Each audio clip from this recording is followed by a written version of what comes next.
The desert gave nothing back. It took the rain and swallowed it. It took the rivers and buried them under 100 million years of red sandstone and silence. It took men and women and spit their bones into the dust, and it never once apologized.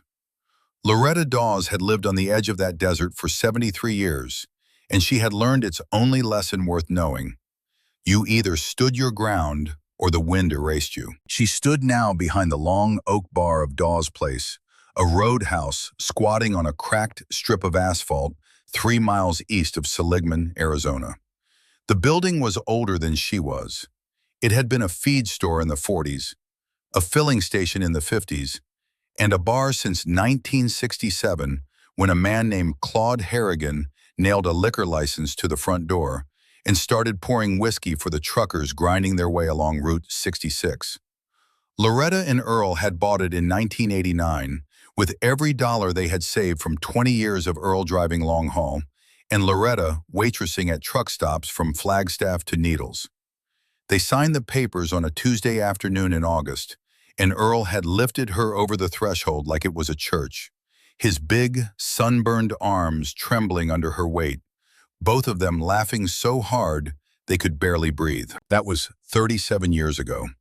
Earl had been dead for 5 of them. The roadhouse had survived because Loretta had survived. She opened every morning at 5:30, brewed the first pot of coffee in a 30-cup commercial percolator that had been old when Nixon was president, and unlocked the heavy front door to let the smell of frying bacon drift out across the parking lot and hook whatever poor souls were crawling along the highway at that hour. The regulars were truckers mostly, long-haul men and women who knew that Dawes Place served real eggs, cracked from real shells, and coffee strong enough to dissolve a spoon. They came for the food, and they stayed for Loretta, who remembered their names, their roots, their kids' birthdays, and exactly how they liked their hash browns. This morning was a Thursday in late July, and the heat had already started its assault by 6 o'clock. The thermometer nailed to the porch post read 94 degrees and climbing. The sky was a flat, punishing white, bleached of color by a sun that hung over the desert like a blowtorch aimed at an ant farm. The asphalt of Route 66 shimmered in the distance, sending up waves of heat that made the farm mesa look like it was melting. Loretta wiped down the bar with a damp rag, moving in slow, practiced circles.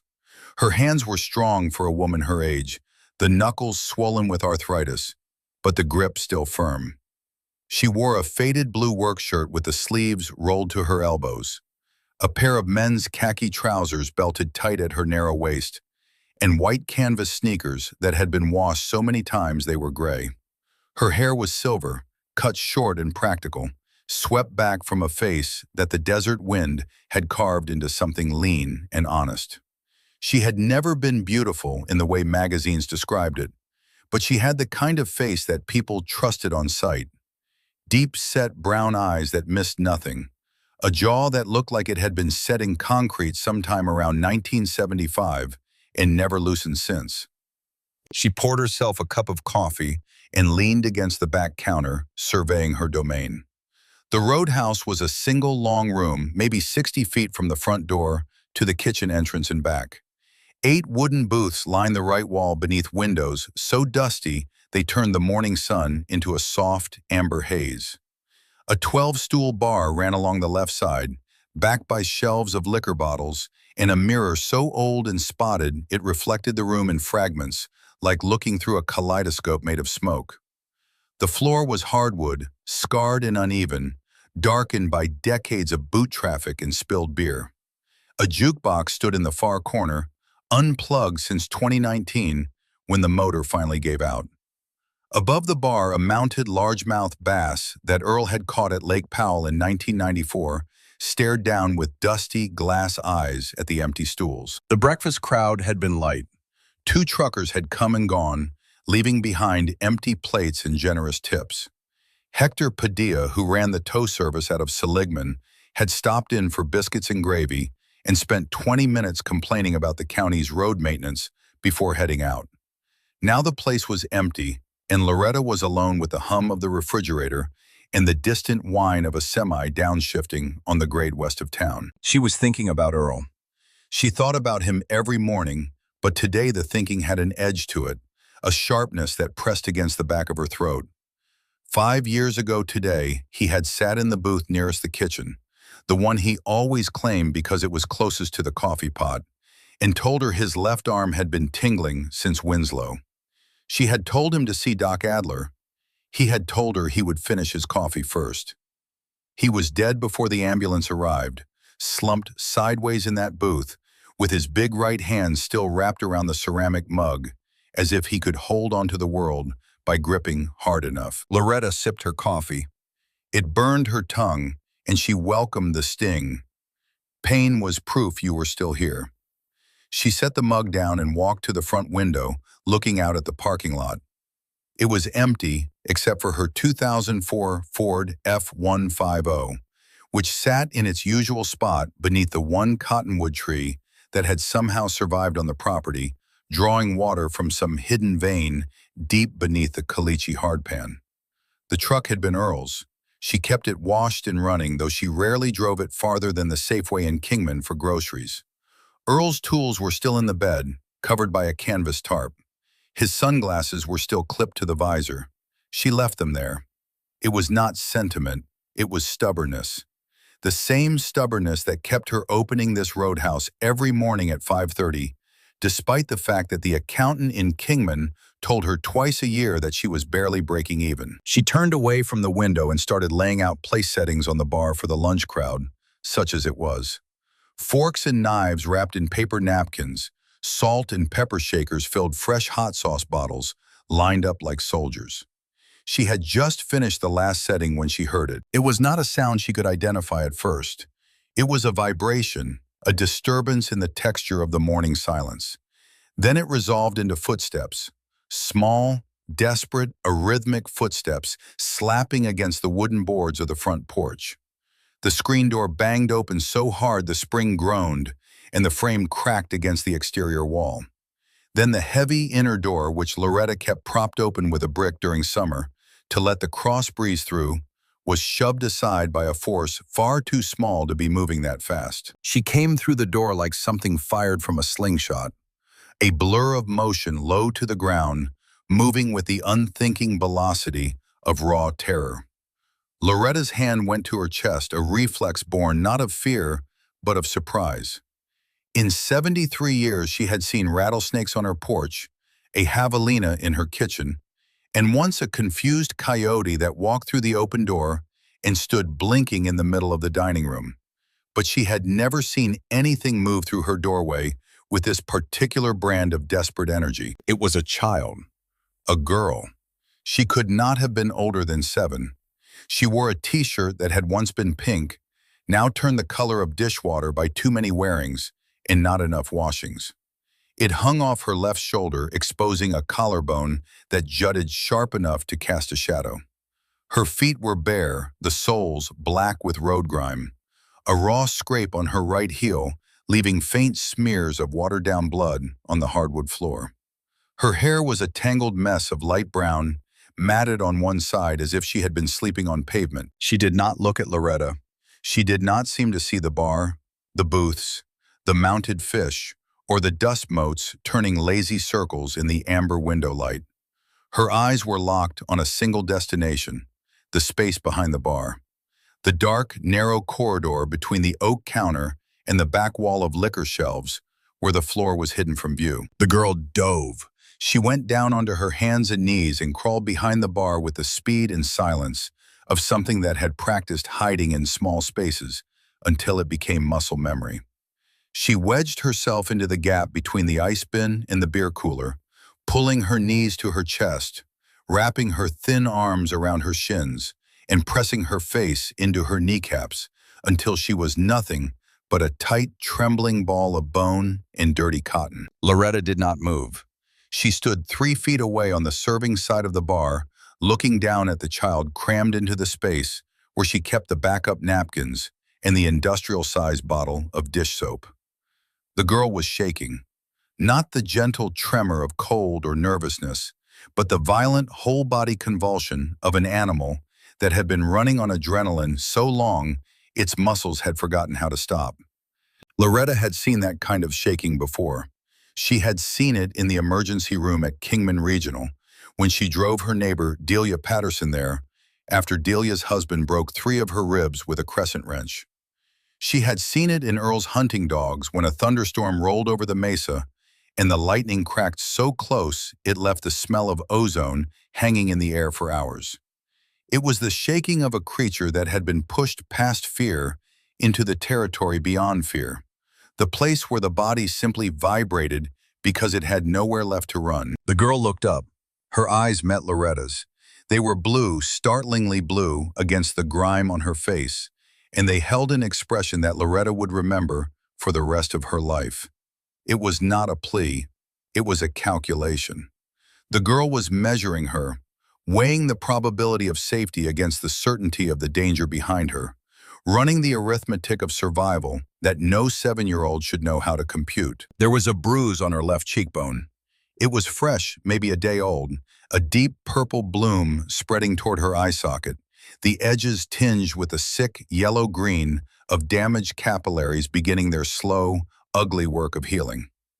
Below the bruise at the corner of her mouth, a thin line of dried blood had cracked and reopened when she hit the floor. Loretta felt something move inside her chest. It was not pity. Pity was soft and useless, a thing you offered from a safe distance. This was something harder, something that had teeth. It rose from the same place that had kept her standing behind this bar for 37 years, the same place that had kept her upright at Earl's funeral, when the preacher said words that meant nothing, and the desert wind tried to tear the flowers off the casket. It was fury. Cold, quiet, absolute fury at whatever had put that bruise on a child's face, and sent her running barefoot into a roadhouse on Route 66 at 8 o'clock on a Thursday morning. Loretta lowered herself slowly. Her knees protested the left one popping loud enough to echo off the tile behind the bar. She did not reach for the girl. She did not extend her hand or make any sudden movement. She simply crouched there, bringing her face level with the child's, and let the silence between them become something other than threatening. The girl stared at her. Her chest heaved. Her fingers were white where they gripped her own shins. She smelled of dust and dried sweat, and something metallic that Loretta recognized as the scent of panic, the iron tang that the body produced when the adrenal glands emptied everything they had into the bloodstream. Loretta spoke. She used the voice she had spent 40 years perfecting behind the counters of truck stops and diners across the Arizona desert. It was low and even, and carried the exact same weight whether she was telling a trucker his eggs were ready or telling a drunk twice her size that he was cut off and needed to leave. "You're all right now," Loretta said. "Nobody's going to hurt you in here." The girl's breathing hitched. A single, violent spasm ran through her narrow shoulders. She opened her mouth, and the word that came out was so small and so broken that Loretta had to lean closer to catch it. "Please." It was not followed by anything. No request, no explanation. Just that single syllable hanging in the stale air behind the bar, carrying the entire weight of whatever nightmare had driven her through the door. Loretta nodded once. It was a slow, deliberate motion, a physical contract. "You stay right there," Loretta said. "You stay right there as long as you need." She straightened up her knee, grinding in protest, and stepped back around to the serving side of the bar. She reached for a clean glass, filled it with water from the tap, and set it on the bar top directly above where the girl was hiding. Then she took a clean dish towel from the stack, dampened it with cold water, folded it into a neat rectangle, and placed it next to the glass. "There's water up here when you're ready," Loretta said, keeping her voice steady and conversational, as if finding terrified children behind her bar was a routine part of the Thursday morning service. "And a cool cloth for your face." She did not hover. She did not crouch back down or pepper the child with questions. She had spent enough years around wounded things to know that the first gift you gave them was space. You let them breathe. You let their heartbeat slow. You let them decide for themselves that the world had stopped trying to kill them, at least for the next few minutes. Loretta picked up her own coffee mug and took a sip. It had gone lukewarm. She poured it out and refilled it from the percolator, the hot stream of coffee hissing against the ceramic. She leaned against the back counter and waited. Through the front window, the sun climbed higher, and the desert gave nothing back. She waited 7 minutes. She knew because she watched the clock above the register, the one with the cracked face, and the second hand that ticked with a faint metallic click that had become the heartbeat of the building. At the 7-minute mark, she heard a small rustling behind the bar, then the soft scrape of skin against wood. Then a thin, dirty hand appeared over the edge of the bar top, reaching for the glass of water. Loretta did not look directly at the hand. She kept her eyes on the front window, watching a dust devil spin itself to death in the parking lot. She listened to the girl drink. The sound was desperate, greedy gulping, followed by a sharp gasp for air, followed by more gulping. The glass clinked against the bar top, empty. Loretta refilled it without being asked. She set it back in the same spot and returned to her position against the counter. This time the drinking was slower. The girl was beginning to trust the supply. After the second glass, Loretta heard the girl stand up behind the bar. She was short enough that only her eyes and the top of her matted head were visible above the oak surface. She looked like a prairie dog peering out of its burrow, scanning for hawks. "You hungry?" Loretta asked. She kept her voice the same, low, steady, conversational. The girl did not answer with words, but her eyes shifted toward the kitchen door, and something in her expression broke open for a fraction of a second, revealing a hunger so deep it was almost architectural built into the structure of her face. "Come on then," Loretta said. She did not wait for agreement. She walked behind the bar past the girl, giving her a wide berth, and pushed through the swinging door into the kitchen. She left the door propped open so the girl could see her, and so the smell of what she was about to cook could do the persuading that words could not. The kitchen was small and hot, even with the industrial exhaust fan rattling away above the flat-top griddle. Loretta moved with the efficiency of a woman who had cooked 10,000 meals in tight spaces. She turned on the griddle, cracked 3 eggs onto the hot steel surface, and laid 4 strips of bacon beside them. She dropped 2 slices of white bread into the ancient toaster and pressed the lever down. While the food cooked, she poured a small glass of orange juice from the carton in the walk-in cooler. She heard the girl before she saw her, the soft pad of bare feet on the kitchen tiles. Loretta did not turn around. She flipped the eggs, nudged the bacon with the edge of her spatula, and waited for the toast to pop. When she finally turned, carrying a heavy white plate loaded with food, the girl was standing in the doorway, one hand gripping the frame, her body tilted at an angle that suggested she was ready to bolt in either direction. Loretta walked past her back out into the bar and set the plate on the counter of the nearest booth. She placed the orange juice beside it, along with a paper napkin and a fork. Then she sat down on the opposite side of the booth, folded her hands on the table, and waited. The girl followed her. She climbed onto the booth bench, her bare feet dangling above the floor. She looked at the plate, 3 fried eggs with bright yellow centers, 4 strips of bacon curled and glistening, 2 slices of toast, golden brown and dripping with butter. The girl picked up the fork. She ate. It was not the frantic animal consumption that Loretta had expected. The girl ate methodically, cutting the eggs into small pieces with the edge of her fork, alternating bites of egg with bites of bacon, using the toast to mop up the yolk, in a pattern so practiced it was clearly habitual. Someone at some point in this child's life had taught her table manners. The memory of that someone lived in the precise way she held her fork, and the careful way she chewed each bite before swallowing. But beneath the manners was the hunger. The girl cleaned the plate in 4 minutes. She drank the orange juice in 3 swallows. She set the empty glass down and looked at Loretta with an expression that was equal parts gratitude and wariness, as if she had learned that kindness was often the bait on a hook. "What's your name, honey?" Loretta asked. The girl's eyes dropped to the table. She traced a scratch in the wood with her fingertip. "Sadie," she whispered. "Sadie," Loretta repeated. The name sat well in her mouth. It was an old-fashioned name the kind grandmothers gave. "My name is Loretta. This is my place. I've been here a long time, and nothing bad has ever happened to anybody inside these walls. You understand what I'm telling you? Sadie looked up. The bruise on her cheek had darkened in the last half hour, the purple deepening toward black at the center. Her lower lip was swollen where the dried blood had cracked. "He's going to come," Sadie said. Her voice was flat, almost clinical.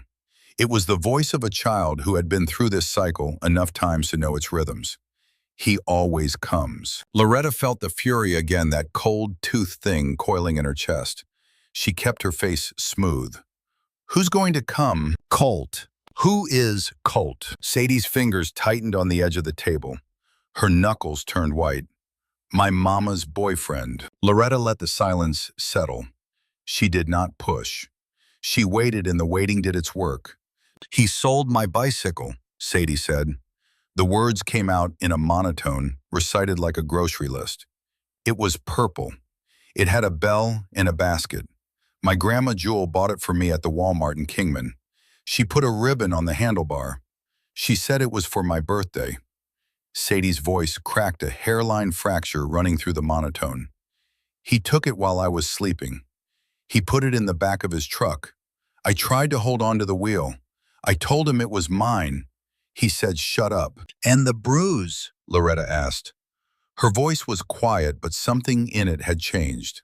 Something had shifted into a lower register, a frequency that vibrated with the memory of every woman she had ever known who had taken a hit from a man who was supposed to love her. Sadie touched her own cheek with the tips of her fingers, pressing lightly against the swollen purple skin, as if confirming it was still there. I screamed, she said. He doesn't like screaming. Where's your mama, Sadie? The girl's face closed. It was like watching a door swing shut. The blue eyes went flat and distant, staring at some point on the far wall that only she could see. Home, she said. The word carried no warmth. She doesn't come out of the bedroom anymore. Loretta's jaw set. She knew exactly what that sentence meant. She had lived in this desert long enough to recognize the specific geography of rural addiction. A woman who doesn't come out of the bedroom anymore is a woman who has surrendered her autonomy to whatever substance or terror is keeping her pinned down.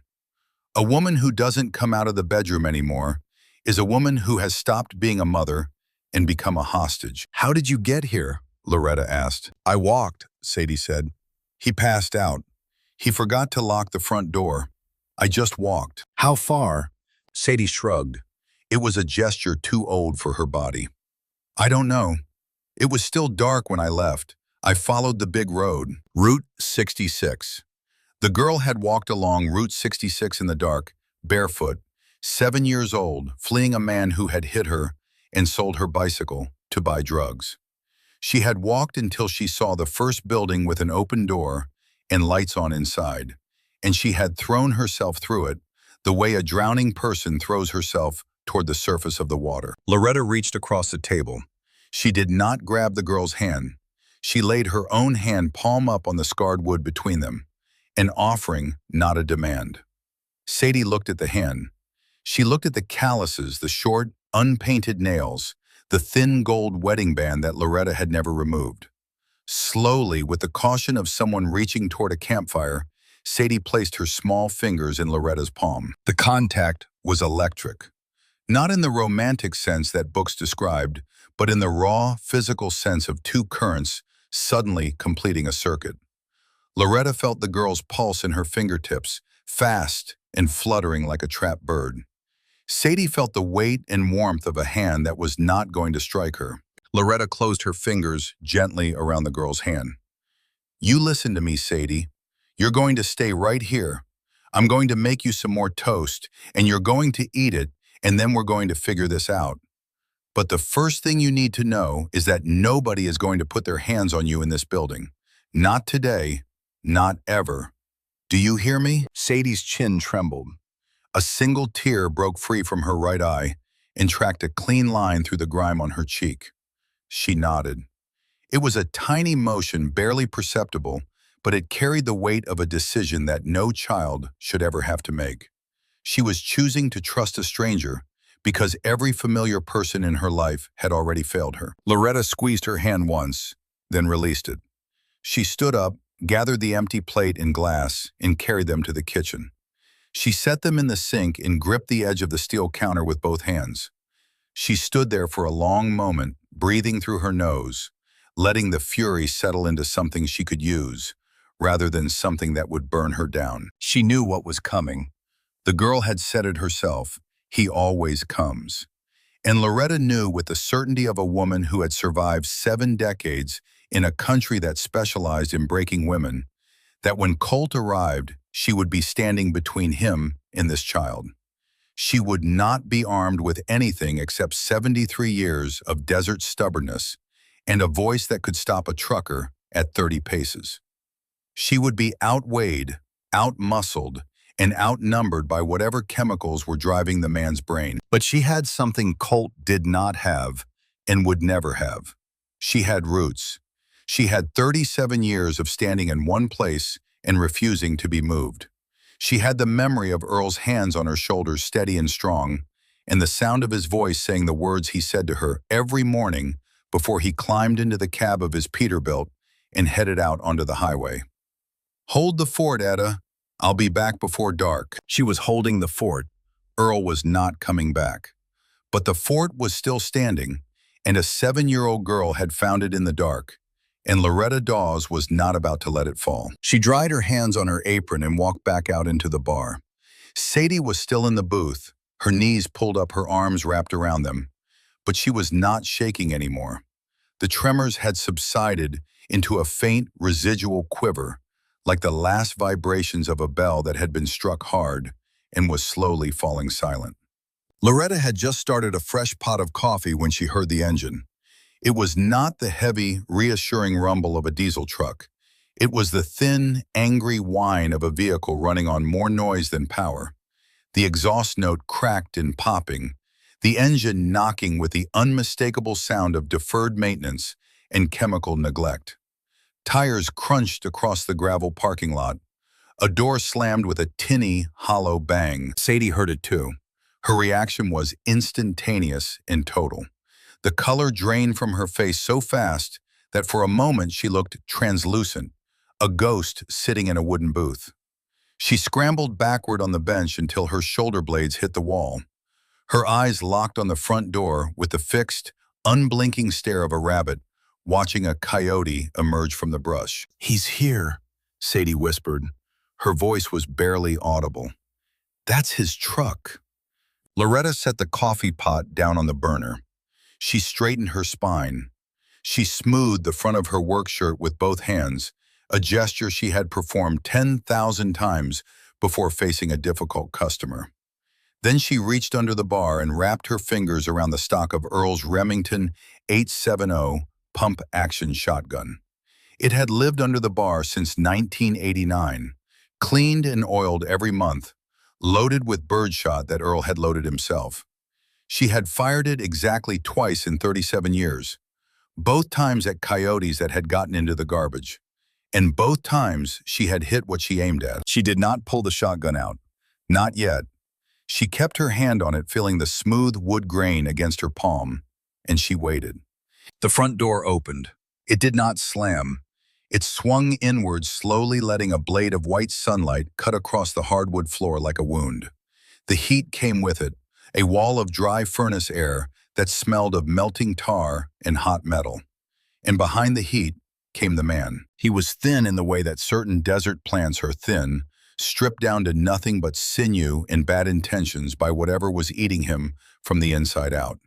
His skin had the grayish-yellow pallor of a man running on amphetamines, and Slim Jims stretched tight over cheekbones that jutted like tent poles beneath a face that might have been handsome 10 years and 10,000 bad decisions ago. His eyes were the wrong size. The pupils were blown out into black pits that swallowed the irises entirely, leaving 2 dark voids that darted and twitched with the jittery, unfocused energy of a cornered animal.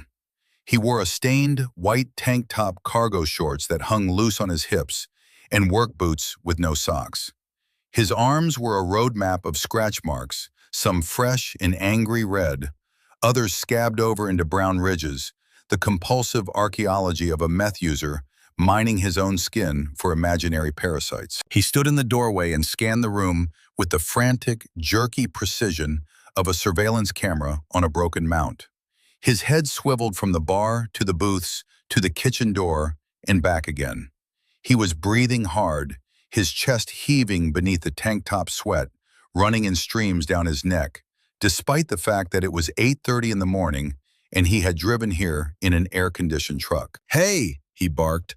The word cracked out of him like a whip too loud for the space, pitched high with desperation and chemical bravery.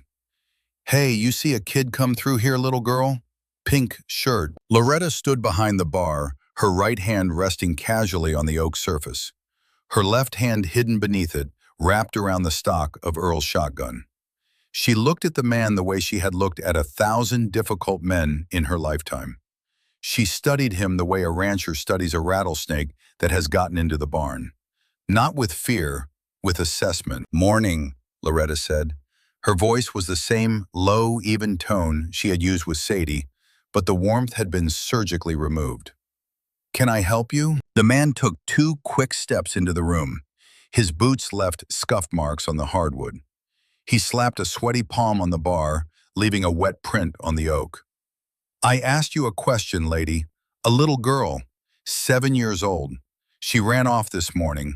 I've been looking all up and down the road." Behind Loretta in the booth closest to the kitchen, Sadie was invisible.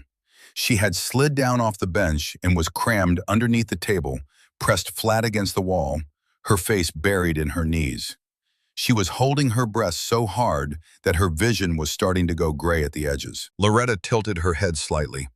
She examined the man's face. She looked at the scratch marks on his arms, the chemical sweat darkening the front of his tank top, the manic energy vibrating through his frame. She looked at his hands. The knuckles on his right hand were scraped raw, the skin split across the second and third knuckles, in a pattern that could only come from striking something softer than a wall. "You must be Colt," Loretta said. The name hit him like a slap. He flinched, his twitchy eyes narrowing. "How do you know my name?" "I know a lot of things," Loretta replied. She kept her voice perfectly level, each word placed with the precision of someone setting bricks. "I know that a 7-year-old girl walked barefoot along Route 66 in the dark because a grown man hit her in the face and sold her bicycle to buy drugs. I know that you locked her in a closet and she had to push out a window screen to escape. I know that her mother hasn't come out of a bedroom in weeks because she's either too high or too scared to move. And I know that you drove here looking for that child because you're afraid she'll tell someone what you've been doing and that someone might actually listen." Colt's jaw went slack. For a moment, the twitching stopped. He stared at Loretta as if she had pulled a knife instead of words. Then the chemical machinery kicked back in, and his expression hardened into something ugly, a snarl built on paranoia and cornered animal aggression. "You don't know what you're talking about," he said, jabbing a finger toward her. "She's my responsibility. Her mama asked me to watch her. Kids lie. They run off. They make up stories. She fell off her bike. That's how she got the bruise. Now I know she came in here. I saw the blood on the porch. Where is she?" Loretta felt the fury rise again. It pressed against the inside of her ribs like steam building in a boiler. She controlled it the way she had learned to control every dangerous thing in her life, by breathing slowly and keeping her hands steady. "She fell off her bike," Loretta repeated. "The bike you sold." "I didn't sell nothing. That's a lie." He slapped the bar again, harder this time. The salt shaker nearest his hand jumped and toppled, scattering white crystals across the oak. "I ain't playing games with you, old lady. You bring her out right now or I'll come back there and look myself." He took a step toward the end of the bar, moving to circle around it. Loretta pulled the shotgun up. She did not swing it wildly or point it at his face. She laid it on the bar top, the barrel pointed toward the front door, her right hand resting on the action, her finger alongside the trigger guard. The sound of the heavy steel settling on the oak was the loudest thing in the room. Colt stopped, his eyes locked onto the gun. The Remington 870 was not a subtle weapon. It was a pump-action 12-gauge with a walnut stock darkened by decades of gun oil and a barrel that had been cut to the legal minimum 18 inches. It was the kind of gun that communicated its intentions without requiring explanation. "You come behind this bar," Loretta said, "and I will put you on the floor. I have lived in this desert for 73 years, and I have buried a husband, 2 dogs, and more rattlesnakes than I can count. You do not scare me. You are a man who hits little girls because he's too weak to hit anyone who might hit him back. You are a coward running on chemicals, and if you take one more step toward that child, I will show you what an old woman with a shotgun and nothing left to lose looks like." The roadhouse was silent. The refrigerator hummed. The clock above the register ticked its metallic heartbeat. Outside, the heat pressed against the windows like a living thing trying to get in. Colt stared at her. His jaw worked, muscles flexing beneath the sallow skin. His right hand opened and closed at his side, the scraped knuckle stretching and contracting. He was running the math, and the math was not in his favor. He was 6 feet tall and outweighed Loretta by 60 pounds, but she had a 12-gauge shotgun on the bar, and the look in her eyes was the look of a woman who would not hesitate and would not miss. "You're making a mistake," Colt said. His voice had dropped from the manic bark to something quieter, something that tried to be threatening but came out thin and reedy. "She's not your kid. You got no right. I've got the right of any decent human being to protect a child who came to me bleeding and terrified," Loretta replied.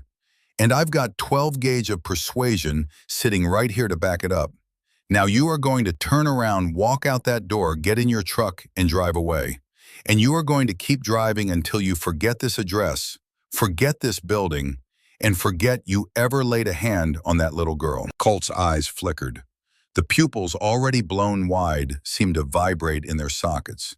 He was calculating, cycling through the limited options available to a man whose brain was running on methamphetamine in desperation. "This isn't over," he said. The words came out flat and cold, squeezed through clenched teeth. "I know where you are. I know this place, and she is coming back with me one way or another. You think a shotgun's going to stop me? You think you're going to sit here with that gun every minute of every day? You're an old woman. You're alone. And I got nothing but time." He backed toward the door, his eyes still locked on the shotgun. He reached behind him, found the door frame, and pushed himself through it into the blinding white heat of the parking lot. The screen door slapped shut behind him. 10 seconds later, the thin, angry engine of his truck started with a ragged cough. Tires spun on gravel. The truck fishtailed out of the lot and onto Route 66, heading west towards Seligman, the exhaust popping and backfiring as it climbed through the gears. The sound faded. The silence returned. Loretta stood behind the bar for a full minute, both hands flat on the oak surface, the shotgun lying between them. Her heart was hammering against her ribs. She could feel the adrenaline metabolizing in her bloodstream, leaving her fingers tingling and her stomach sour. She was 73 years old. Her hands had not shaken during the confrontation, but they were shaking now. She walked around the bar and knelt beside the booth where Sadie was hiding. She moved slowly, lowering herself to the floor with a series of pops and creaks from joints that had long since used up their warranty. She peered under the table. Sadie was pressed against the wall, her face white, her eyes enormous. She was crying, but silently, the tears streaming down her cheeks in clean rivulets through the dust, dripping off her chin and darkening the fabric of her faded pink shirt. "He's gone," Loretta said. Sadie shook her head in a rapid, tiny motion. "He'll come back. He always comes back." "He might," Loretta said. She was not going to lie to this child. Lying was what the adults in Sadie's life did. They lied about the bruises, lied about the drugs, lied about the locked doors and the sold bicycles. Loretta would give her many things, but lies would not be among them. "He might come back, but when he does, I'll still be here, and so will Earl's shotgun, and we'll have the same conversation again, except next time I might not be so polite." Sadie stared at her. Something shifted in the girl's face, a tectonic rearrangement of features that moved from terror through disbelief and settled somewhere in the vicinity of fragile, conditional hope. It was not trust. Trust would take weeks, maybe months, but it was the seed of something that could become trust if it was watered carefully and protected from the frost. Come on out of there. Loretta said, extending her hand. Sadie took it. Her fingers were ice cold and damp with tears. Loretta pulled her gently from under the table and the girl stood on shaky legs, swaying, slightly exhausted by the adrenaline dump that had emptied her system of everything it had. Loretta led her to the booth closest to the kitchen, the one that had been Earl's. She sat the girl down on the bench where Earl used to sit, the vinyl worn smooth by 26 years of his weight. She went to the kitchen and came back with a wet washcloth, a glass of cold milk, and a slice of the peach pie she had made on Tuesday. "Eat this," Loretta said, setting the plate in front of Sadie, "and drink this. And when you're done, we'll clean up your face and your feet, and we'll figure out what happens next." Sadie ate the pie in small, careful bites. She drank the milk. She let Loretta wipe the dust and blood from her face with the warm washcloth, flinching when the cloth touched the bruise, but not pulling away. Loretta cleaned the scrape on her heel with hydrogen peroxide from the first aid kit under the bar and covered it with a bandage. She found a pair of Earl's old wool socks in the office closet, thick gray ones that went all the way up to Sadie's knees and made her feet look like they belonged to a cartoon character. When she was clean and bandaged and fed, Sadie climbed back into the booth and pulled her knees to her chest. The trembling had stopped completely now. She was still pale, still bruised, still wearing a shirt that had not been washed in a week, but she was breathing normally. Her pulse had slowed. The hunted animal tension had drained from her limbs, replaced by a profound, bone-deep exhaustion that pulled at her eyelids and slowed her movements to the deliberate pace of someone who had been awake and running for a very long time. "You can rest," Loretta said. "Nobody's coming through that door without my permission." Sadie's eyes closed. She was asleep in less than a minute, her head tilting sideways until it rested against the wooden wall of the booth. Her small chest rose and fell with the even, untroubled rhythm of a child who had finally found a place where the air did not taste like danger. Loretta watched her sleep. She stood behind the bar, her hands wrapped around a mug of fresh coffee, and she watched this broken child breathing in Earl's booth, wearing Earl's socks, protected by Earl's shotgun.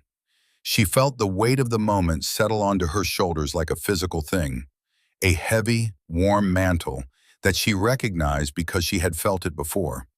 She had felt it the day she and Earl signed the papers on this building.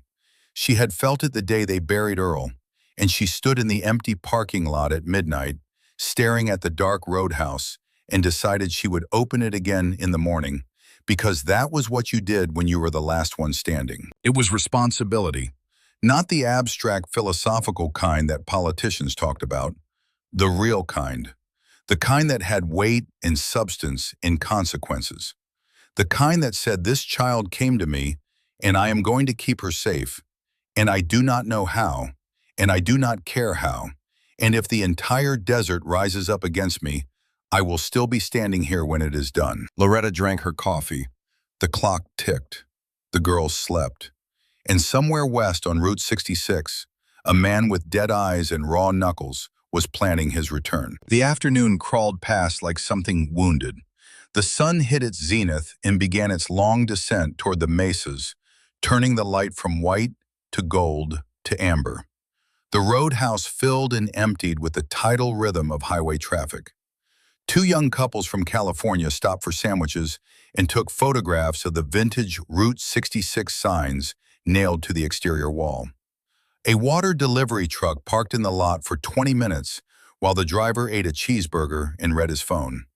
Three retired men on a motorcycle tour, riding Harley-Davidsons with chrome pipes and leather saddlebags, came in for coffee and pie and left a $20 tip because the pie was that good. Loretta served them all with her usual efficiency, remembering orders, refilling cups, making small talk about the heat and the highway and the best route through to Flagstaff. She moved through the afternoon the way she had moved through every afternoon for the past 37 years, with the practiced automatic grace of a woman who could run a commercial kitchen, a bar, and a conversation simultaneously without dropping a plate or a syllable. But beneath the routine, her mind was working. It moved in circles, testing options, discarding possibilities, returning again and again to the central, immovable fact. She had a child. The child was in danger. The danger was specific, personal, and had a name. And Loretta was alone. She was not naive.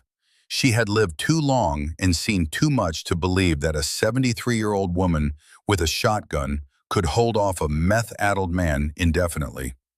Colt would come back. He would come back because men like Colt always came back. They came back because the child represented something to them, not love, not responsibility, but control.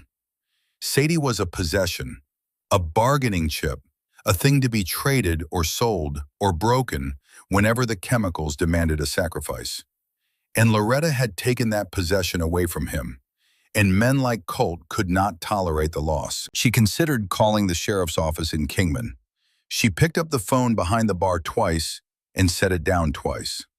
The problem with calling the law was that the law was complicated. The law would ask questions. The law would run names through databases and discover that Sadie had a mother, and the mother had a boyfriend, and the boyfriend had not yet been formally accused of anything. The law would send a social worker, and the social worker would look at Loretta's age and the condition of a roadhouse that served liquor and make calculations that had nothing to do with the bruise on a child's face. The law might take Sadie away. The law might send her back. Loretta had seen it happen before. She had seen Delia Patterson's husband get arrested for breaking Delia's ribs, and she had seen him released on bail 48 hours later. And she had seen Delia take him back because the system offered her nothing except a restraining order printed on paper that a violent man could walk through like it was made of smoke. No, Loretta was not going to hand Sadie over to a system that treated children like paperwork and bruises like footnotes. She was going to keep Sadie right here in this roadhouse, behind this bar, under this roof, until she figured out a way to make it permanent and legal and ironclad. She did not know how she was going to do that. She only knew that she was going to do it. Sadie slept through the afternoon. She slept through the lunch rush and the after-lunch quiet and the brief flurry of the late afternoon coffee crowd. She slept curled in Earl's booth with her face pressed against the wall and Earl's gray socks bunched around her ankles. And she did not stir when the Californians laughed too loud or when the water delivery driver dropped a glass on the kitchen floor and it shattered across the tiles. She slept the way only profoundly exhausted children can sleep, with a totality that suggested she had not felt safe enough to truly rest in a very long time. Loretta let her sleep. She checked on her every 15 minutes, walking past the booth and glancing down to confirm the steady rise and fall of the small chest beneath the faded pink shirt. Each time she looked, she felt the responsibility settle a little deeper, pressing down through her shoulders and into her spine, becoming part of her skeleton, part of the architecture that held her upright. At 4:30, she locked the front door and flipped the sign from open to closed. It was 2 hours early, but there were no customers, and the heat outside had reached the point where the asphalt was soft underfoot, and the air above the parking lot shimmered like the surface of a lake. She turned off the griddle, covered the food in the walk-in, and wiped down every surface in the kitchen with the methodical thoroughness of a surgeon prepping an operating room. Then she sat down in the booth across from Sadie and waited for the girl to wake up. Sadie woke at 5:15. She did not wake slowly the way children normally do, drifting up through layers of sleep like a diver rising toward the surface. She woke all at once, her entire body snapping rigid, her eyes flying open, her hands clenching the edge of the bench as if the booth had tilted and she was about to slide out. For 3 seconds, she did not know where she was. Loretta saw the panic flash through her eyes, the ancient mammalian terror of waking in an unfamiliar place. Then the girl's gaze found Loretta's face across the table, and the panic subsided, not completely but enough. The clenched hands relaxed, the rigid spine softened by a fraction of an inch. "Hey there," Loretta said. "You slept a good long while." Sadie sat up slowly. She rubbed her eyes with the heels of her hands, smearing the remaining grime across her forehead. She looked at the front door, then the windows, then back at Loretta. "Is he gone?" she asked. "He's gone," Loretta said. "Has been all afternoon." Sadie nodded. She pulled Earl's socks back up to her knees where they had slipped during sleep. She looked down at the socks, turning one foot, slowly examining the thick gray wool, as if it were something extraordinary. "These are warm," she said. It was a statement of such simple, heartbreaking wonder that Loretta had to look away for a moment, staring at the dusty bottles on the back shelf, until the pressure behind her eyes subsided. "They were my husband's," Loretta said. "He had big feet and cold ankles. Wore wool socks even in July." "Where is he?" "He died 5 years ago, sitting right where you're sitting." Sadie looked down at the bench as if expecting to see some trace of the man who had died there. She touched the worn vinyl with her fingertips. "I'm sorry," she said. The words came out practiced rote, the condolence of a child who had heard adults say it and learned to mimic the sound without fully understanding the weight. "Me too," Loretta said. "His name was Earl. He was the best man I ever knew, and he would have been furious about that bruise on your face." Sadie touched her cheek again, gingerly probing the swollen, purple mass. The ice compress Loretta had applied while she slept had reduced the swelling slightly, but the discoloration had deepened, spreading under her eye in a dark crescent. "Are you going to send me back?" Sadie asked. The question was delivered without emotion, a flat inquiry from a child who expected the answer to be yes, because the answer had always been yes. She had been sent back 100 times. Loretta could see it in her eyes. Sent back by neighbors who heard the screaming and called, then hung up. Sent back by teachers who noticed the bruises and filed reports that disappeared into bureaucratic sinkholes.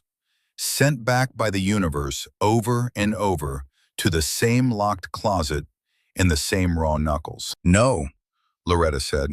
The word was simple and unadorned and absolute. "I'm not sending you back. Not today, not tomorrow, not ever. You walked into my place and my place takes care of people. That's what it's for." Sadie stared at her. The fragile, conditional hope that Loretta had seen earlier flickered again, brighter this time, like a candle trying to stay lit in a draft. The girl opened her mouth to say something, but before the words could form, a sound reached them through the walls of the roadhouse that drove every other thought out of both their minds. It started as a tremor in the floor, a deep, rhythmic vibration that traveled up through the foundation and into the soles of Loretta's shoes. Then it became audible, a low, rolling thunder that grew louder with each passing second, building from a distant rumble into a wall of sound that filled the air with the raw, mechanical fury of internal combustion engines running at full volume without apology. Motorcycles. Not one or two, many. Sadie's reaction was immediate. She drew her knees to her chest and wrapped her arms around them, her eyes widening, the fragile hope extinguished by the sheer volume and aggression of the approaching sound. Loretta reached across the table and placed her hand over Sadie's. She did not grip. She simply rested her warm, callous palm over the girl's cold fingers. "It's all right," Loretta said. "Bikers come through here sometimes. They stop for food and gas, and they move on." But even as she said it, she could tell from the sound that this was not a casual stop. The engines were shutting down in a staggered sequence, one after another, like a mechanical heartbeat slowing to a deliberate, controlled halt. Through the dusty front window, Loretta could see them pulling into the lot. They came in a loose column, two abreast, filling the gravel parking area with chrome and black steel and the acrid blue haze of exhaust smoke. She counted them as they dismounted. 29. 29 men in leather cuts, heavy boots, faded denim, and the accumulated road grime of a long desert run. They swung off their machines with the synchronized ease of men who had been riding together for years, kicking out stands, pulling off gloves, stretching backs and shoulders stiffened by hours in the saddle. Their bikes were mostly Harleys, big touring machines, and stripped-down road kings, and a few custom choppers with extended forks and ape-hanger handlebars. The chrome caught the low evening sun and threw blinding shards of light across the parking lot. Their cuts were black leather, worn soft and dark by sun and sweat. On the back of each one, a top rocker read, "Desert Kings." Below that, a center patch depicted a sun-bleached skull wearing a crown of cactus thorns against a background of red desert mesa. Below the skull, a bottom rocker read, "Arizona." They were a motorcycle club, and from the look of them, they were not the recreational weekend rider variety. They had the hard, weathered look of men who had lived their lives on the margin between the law and the other side of it, and had made their peace with the geography. The front door opened. The first man through it was tall and lean, maybe 54 years old, with a face that looked like it had been carved from mesquite wood and cured in desert smoke. His hair was iron gray, pulled back into a short ponytail, and his beard was trimmed close to his jaw, flecked with white.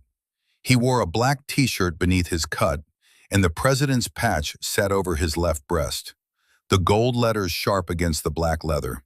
His eyes were a washed-out hazel, the color of the desert floor at noon, and they moved across the interior of the roadhouse with the slow, thorough assessment of a man who entered every room as if it might contain an ambush. Behind him came a broader man, maybe 44, with a shaved head and a neck as wide as a fire hydrant.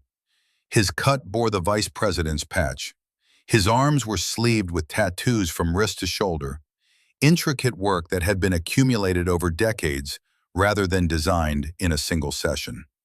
Behind the VP came 4 more, then 6 more, then the rest filing through the door in a steady stream of leather and denim and the thick smell of engine oil and highway sweat. The president stopped 3 steps inside the door. His eyes found Loretta behind the bar. They swept over her, quickly assessing and cataloging. An old woman, alone, roadhouse bar, no visible threat. His gaze shifted to the booths and he saw Sadie, a small, bruised girl in a faded pink shirt and oversized gray socks pressed against the wall of the booth, with her knees drawn to her chest and her eyes the size of poker chips. The president's expression did not change. He simply noted the child's presence, the way he might note the position of the exits or the location of the restrooms. He turned back to Loretta. "Ma'am," he said. His voice was a deep, quiet baritone with the dry rasp of a lifetime of desert air and cigarette smoke. "Name's Boone Kessler. We're the Desert Kings out of Prescott.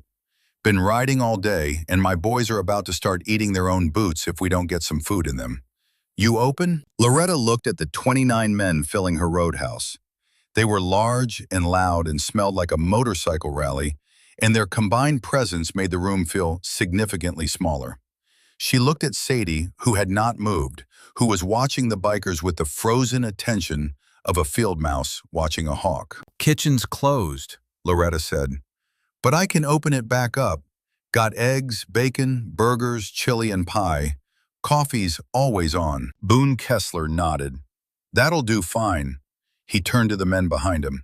"Grab seats, behave yourselves. This is a ladies' establishment." The bikers spread through the room like a slow tide.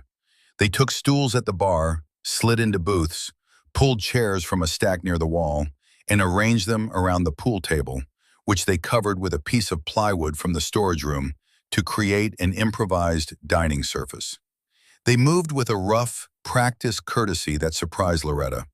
They said please and thank you when she brought coffee. They kept their voices below a roar. 2 of them noticed the jukebox was unplugged, and one asked Loretta's permission before trying to fix it. Within 10 minutes, he had the motor running, and a Waylon Jennings song was bleeding from the speakers in a tinny, distorted warble that was somehow perfect for the room. Loretta worked the kitchen alone, and she worked it hard. She cracked 4 dozen eggs onto the griddle, laid out 2 full packages of bacon, flattened hamburger patties with the back of a spatula, and heated a pot of chili that she had made on Monday and kept in the walk-in. She cut pie into thick slabs and loaded plates until her arms ached, and the flat top was screaming with heat and grease. She served the food in waves, carrying 3 plates at a time from the kitchen to the bar and the booths, moving with the tireless efficiency of a woman who had been doing this exact work since before most of these men were born. The bikers ate the way road-worn men eat, with silent concentration and the kind of appetite that only 100 miles of desert highway could produce. Boone Kessler ate at the bar. He sat on the stool nearest the register directly across from Loretta, and he ate a cheeseburger and a bowl of chili with the slow, deliberate rhythm of a man who believed in chewing his food properly. He drank 2 cups of black coffee. He watched Loretta work, and he said nothing for a long time. When the rush subsided and the plates were mostly empty, and the bikers were leaning back in their seats with the glazed contentment of well-fed men, Boone set down his coffee cup and looked at Loretta. "Dawes Place," he said. He said the name slowly, turning it over in his mouth like a stone he had picked up and was examining for value. "How long you been running this place, ma'am?" 37 years, Loretta said. "My husband Earl and I bought it in '89. Something shifted in Boone Kessler's face. It was subtle, a barely perceptible tightening around the eyes, a slight forward tilt of the head. It was the expression of a man who had just heard a word he recognized in a foreign language. "Earl Dawes," Boone said. He was no longer making conversation. He was confirming something. "Drove long haul, Peterbilt, big man, hands like shovels." Loretta set down the rag she had been using to wipe the bar. She looked at Boone Kessler with an attention that had sharpened considerably in the last 5 seconds. "You knew Earl?" Boone did not answer immediately. He picked up his coffee cup, stared into it, set it down again. The men nearest him at the bar had gone quiet. The vice president, the bald man with the tattooed arms, was watching Boone with a focused intensity that suggested he knew what was coming. "I never met him," Boone said, "but I've been looking for him for 28 years. The jukebox had cycled to a new song. Merle Haggard was singing about going back to Muskogee, the harmonica thin and mournful through the old speakers. Loretta waited. She had learned decades ago that the most important things men said were the things they said after a long silence. Boone Kessler reached inside his cut and pulled out a photograph. It was small, wallet-sized, laminated in the kind of clear plastic coating that people use when they wanted something to survive decades of handling. He set it on the bar between them, spinning it slowly so it faced Loretta. The photograph showed 2 men standing beside a wrecked truck on a desert highway. The truck was a mangled, blackened ruin, its cab crushed, and its trailer jackknifed across 2 lanes of asphalt. One of the men was Earl. Loretta recognized him instantly. He was younger in the photo, maybe 45, his hair dark, his face unlined, wearing the same style of work shirt he wore every day of his life. His arms were covered in soot, and his hands were burned, the skin on his forearms raw and blistered.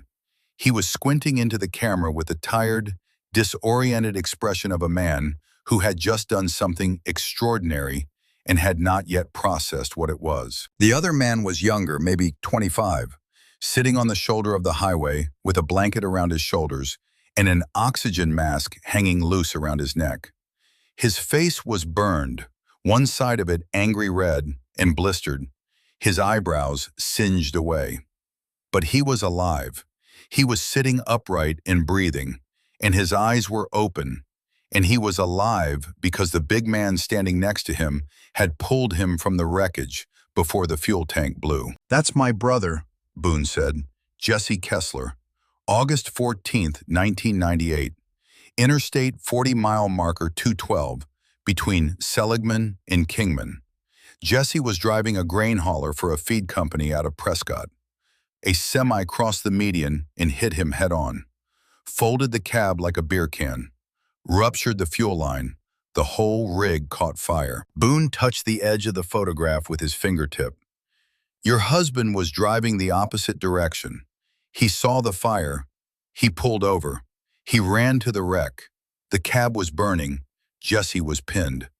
The highway patrol said later that the fire was so hot they couldn't get within 30 feet.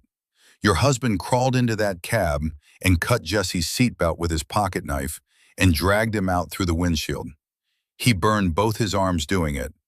The fuel tank blew 90 seconds after he got Jesse clear. Loretta stared at the photograph. She remembered the burns. Earl had come home with his forearms wrapped in gauze, and he had told her he had burned himself on the engine of his Peterbilt, and she had believed him because Earl did not lie, and because it had not occurred to her that there was a more dramatic explanation. He had never told her about the wreck. He had never told her about Jesse Kessler. He had never mentioned the fire, the rescue, or the 90 seconds between pulling a stranger from a burning truck and the explosion that would have killed them both. That was Earl. He did what needed doing, and he did not talk about it afterward. He held the fort. He came home before dark. He wore his modesty like armor. "Jesse's alive," Boone said. "Lives in Prescott. Got 3 kids.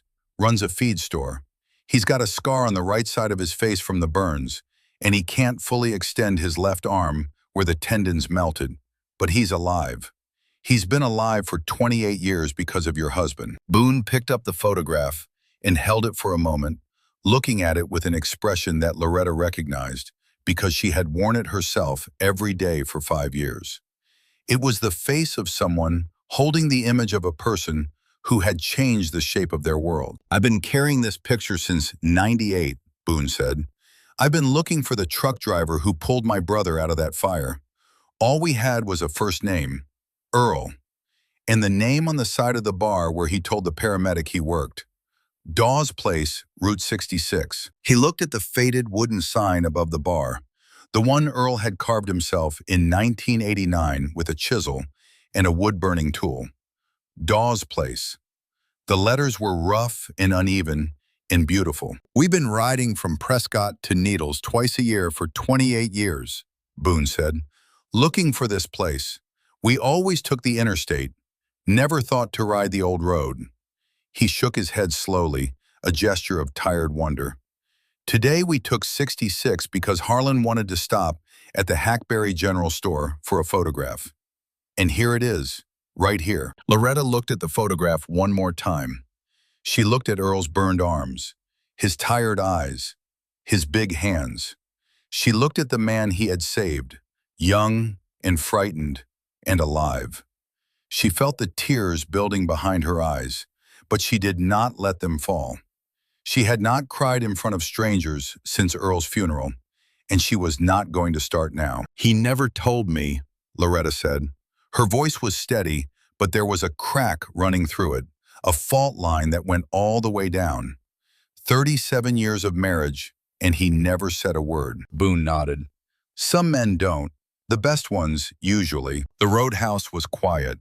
29 bikers in leather cuts sat in booths and on bar stools and around a pool table covered with plywood, and not one of them spoke. They had heard the story. Some of them had heard it many times before, on long rides and late nights, the legend of Boone's brother and the trucker who saved him. And now they were sitting in that trucker's bar, drinking his widow's coffee, and the legend had an ending they had not expected. Boone Kessler looked at Loretta Dawes, and then he looked at the small, bruised girl sleeping in the booth behind her, and something clicked into place behind his desert-colored eyes. "Ma'am," he said, "that little girl over there looks like she's had a rough day." Loretta met his gaze. She held it for a long moment, weighing the man the way she had weighed everything in her life, against the scale of her own experience and the bedrock of her own judgment. "She has," Loretta said, "and it's not over yet." Boone Kessler leaned back on his stool. He crossed his arms over his chest. The leather of his cut creaked softly. He looked at the front door, then at the windows, then at the parking lot full of 29 motorcycles gleaming in the dying light. "Then maybe," he said, "we ought to stick around for a while." Loretta looked at the photograph of Earl one more time. She looked at the 29 men filling her roadhouse. She looked at Sadie asleep in Earl's booth, wearing Earl's socks, safe for the first time in as long as the girl could remember. "I'd appreciate that," Loretta said. And outside, the desert sun dropped behind the mesa, and the sky turned the color of a bruise, and the long, dangerous night began. The night came down hard. There was no twilight in the high desert, no gentle fading of the light. The sun hit the horizon and dropped behind it like a stone into water, and the darkness rushed in from the east to fill the void.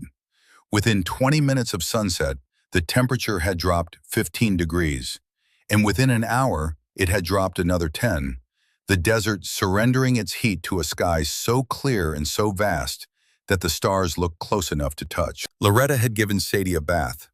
She had filled the utility sink in the back storage room with warm water, handed the girl a bar of soap and a washcloth, and waited outside the door while Sadie scrubbed herself clean for the first time in what appeared to be several days. The water that drained from the sink was gray. Loretta had laid out a clean flannel shirt from her own closet, a shirt that hung on Sadie like a nightgown, the sleeves rolled 6 times at the cuffs and the tail brushing the girl's ankles. She had brushed the tangles from Sadie's hair with a patience she did not know she still possessed, working through each knot with the gentle persistence of a woman who had once groomed horses on her uncle's ranch outside Wickenburg. Sadie sat now in Earl's booth, clean and fed, and wearing Loretta's flannel and Earl's socks, and she looked like a different child. The grime was gone. The matted hair was smooth and damp and parted neatly to one side. The bruise was still there, dark and ugly against her clean skin, but the rest of her face had emerged from beneath the dirt as something delicate and open and heartbreakingly young. She was 7 years old. She weighed maybe 45 pounds, and she was the most important person in Loretta Dawes's universe. The bikers had made camp. That was the only way Loretta could describe it. They had not left. After Boone's declaration that they would stick around, the 29 members of the Desert Kings had simply reorganized themselves within and around the roadhouse as if they were settling in for a siege. 8 of them sat inside at the bar and the booths nursing beers and speaking in low voices. The rest were outside, sprawled on the wooden benches of the porch, or leaning against their bikes in the parking lot, smoking cigarettes and watching the highway with the casual, predatory alertness of men who were accustomed to watching for trouble. Boone Kessler sat at the bar with Harlan Voss, his VP. The 2 men drank coffee and spoke in murmurs that Loretta could not hear from the kitchen. She had told Boone everything. She had told him about Sadie running through the door, about the bruise, about the bicycle, about the mother who did not come out of the bedroom. She had told him about Colt, about the confrontation, about the shotgun, and about Colt's promise to come back. Boone had listened without interrupting, his face still as carved wood, his hazel eyes registering each detail and filing it away. When she finished, Boone had asked one question. Where does this man live? Loretta had not known the exact address. Sadie had described a trailer, a single wide, somewhere off the road between Seligman and Ash Fork, set back from the highway on a dirt track behind a row of dead juniper trees. Boone had nodded and said nothing more about it. Now it was past 11, and the roadhouse had settled into a tense, watchful quiet. The jukebox was off. The lights behind the bar had been dimmed to a warm, amber glow.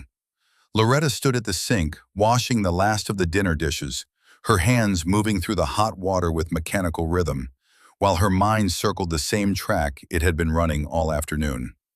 Colt was coming back. She knew it the way she knew the weather, the way she knew when a storm was building on the western horizon, by the particular shade of bruise-colored clouds stacking up above the mesa. He was coming back because he had told her he was coming back, and because men like Colt did not make threats they did not intend to keep. Threats were the only currency they had. Sadie was asleep again.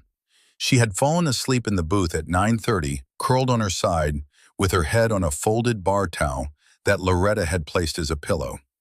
She slept the way she had slept all afternoon, with a totality that spoke of profound exhaustion, her small body utterly still beneath the flannel shirt, her breathing deep and even. Loretta dried the last plate and hung the dish towel on its hook.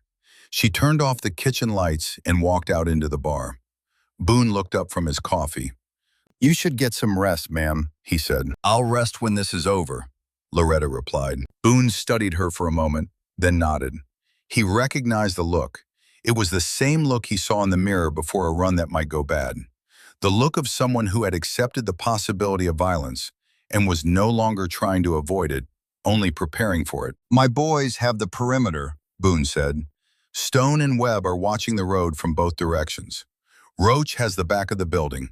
Nothing moves within half a mile of this place that we don't see." Stone Mercer was the enforcer, a man built like a refrigerator, with hands the size of dinner plates and a face that had absorbed enough punishment over the years to look like it had been assembled from spare parts. Webb Calloway was the prospect, 23 years old, eager and alert, stationed at the far end of the parking lot with a pair of binoculars and a walkie-talkie. Roach, whose given name was Dale Merritt, was a wiry, silent man who had spent 14 years in the Army before joining the Desert Kings, and who watched the darkness behind the roadhouse with the practiced stillness of a man who had done surveillance in places considerably more dangerous than the Arizona desert. Loretta appreciated the protection. She did not say so because saying so would imply that she had needed it, and admitting need was not something she did easily or often. But she felt the presence of these men around her building like a physical barrier, a wall of leather and muscle and hard-earned loyalty that had been erected around her roadhouse for reasons that had nothing to do with her and everything to do with a burned photograph and a man who had crawled into a burning truck 28 years ago. The clock above the register read 11:47 when Loretta heard the walkie-talkie on Boone's belt crackle to life. "Headlights," said Webb Calloway's voice, low and taut. "Coming from the west. 2 vehicles, moving slow." Boone was on his feet before the transmission ended. Harlan Voss rose beside him, his massive frame unfolding from the bar stool with a speed that seemed impossible for a man his size. The bikers inside the roadhouse stopped talking. They set down their beers. They stood. Loretta moved to the window. Through the dusty glass, she could see headlights approaching on Route 66. 2 sets of them, moving at the cautious speed of vehicles looking for a specific address in the dark. The lights slowed as they reached the gravel driveway, and then they turned in. The first vehicle was Colt's truck, the same battered pickup she had heard that morning, its exhaust note cracked and popping. Behind it was a second vehicle, a dark sedan with tinted windows and a missing front bumper.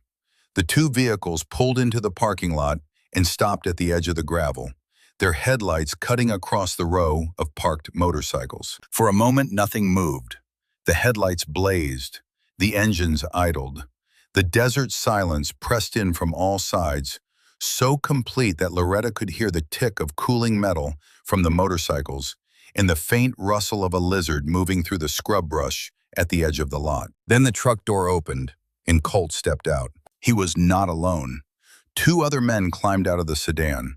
One was tall and gaunt, wearing a denim jacket and carrying a length of steel pipe that he held loosely at his side, the way a man holds a tool he has used before and expects to use again. The other was shorter, heavier, with a shaved head and a tattoo climbing the side of his neck, and he carried a red plastic gasoline can in his left hand. The can was full. Loretta could tell by the way it pulled at his arm, the weight of 5 gallons of unleaded sloshing against the plastic walls. A gasoline can. The implications hit Loretta like a physical blow. He had not come back to argue. He had not come back to threaten. He had come back to burn her out. Colt walked toward the front porch. He was wired, his movements jerky and aggressive, his head swiveling as he scanned the dark lot. He had not yet registered the motorcycles. They were parked at the far end of the lot in the shadow of the building, their chrome dulled by darkness. His attention was fixed on the front door, on the warm amber glow of the bar lights visible through the windows on the building that stood between him and the child he had come to reclaim. He made it to the 3rd step of the porch before the lights came on. Not electric lights, motorcycle headlights, 29 of them blazing to life simultaneously in a wall of white halogen glare that turned the parking lot from darkness into noon. The sudden explosion of light hit Colt like a physical force. He staggered backward, throwing his arm up to shield his eyes, his boots scraping on the wooden steps. And then The desert kings emerged from the darkness. They came from everywhere. From behind the building, from the shadows beside the porch, from the spaces between the parked bikes. They materialized out of the desert night like something summoned. 29 men in black leather, moving with a coordinated, unhurried purpose that was more frightening than any charge or shout could have been. They did not run. They walked. They spread across the parking lot in a loose semicircle, closing off the driveway, blocking the vehicles, sealing every exit. Boone Kessler stepped off the porch and walked toward Colt. He walked the way he did everything, slowly, deliberately, with the economy of a man who had nothing to prove and nowhere to be. He stopped 10 feet from Colt and stood there, his arms at his sides, his face expressionless in the harsh white light. "Evening," Boone said. Colt's head swiveled from Boone to the semicircle of bikers, to his two companions who had frozen beside the sedan, with the panicked, wide-eyed look of men who had just discovered they had walked into a trap. The tall man with the pipe took a step backward.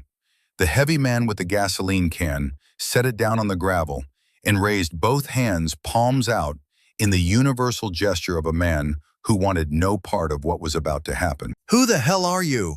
Colt's voice came out high and cracked, the chemical bravery evaporating in the face of 29 men who looked like they had been waiting for exactly this moment. "I'm the man who's going to give you one chance to leave," Boone said.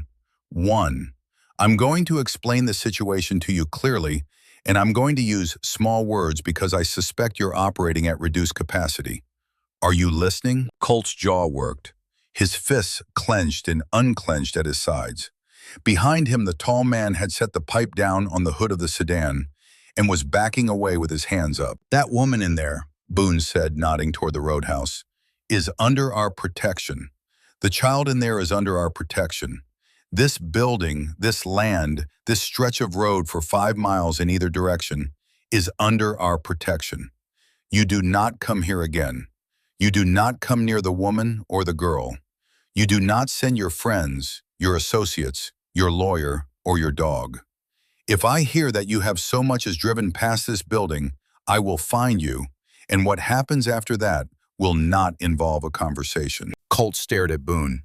His blown-out pupils contracted and dilated in the headlight glare like the aperture of a broken camera. He was trembling not with fear, but with the chemical fury of a man whose brain was running on methamphetamine and adrenaline, and who had been denied the violence he had come here to commit. "She's not your kid," Colt said. The words came out wet and strangled. "She ain't that old woman's kid neither. She's Tammy's kid, and Tammy's with me, and I got rights." Boone's expression did not change. Harlan, the vice president, stepped forward. Harlan Voss was 6'2" and 260 pounds, and when he stood next to Colt, the meth-wasted man looked like a scarecrow propped against a wall. Harlan did not speak. He simply stood there, a monument of flesh and ink and quiet menace, and his presence said everything that words could not. "One more thing," Boone said. "The gasoline can, the pipe. You came here to burn out a 73-year-old woman and a 7-year-old child. I want you to think very carefully about what that means. I want you to think about the kind of man who does that.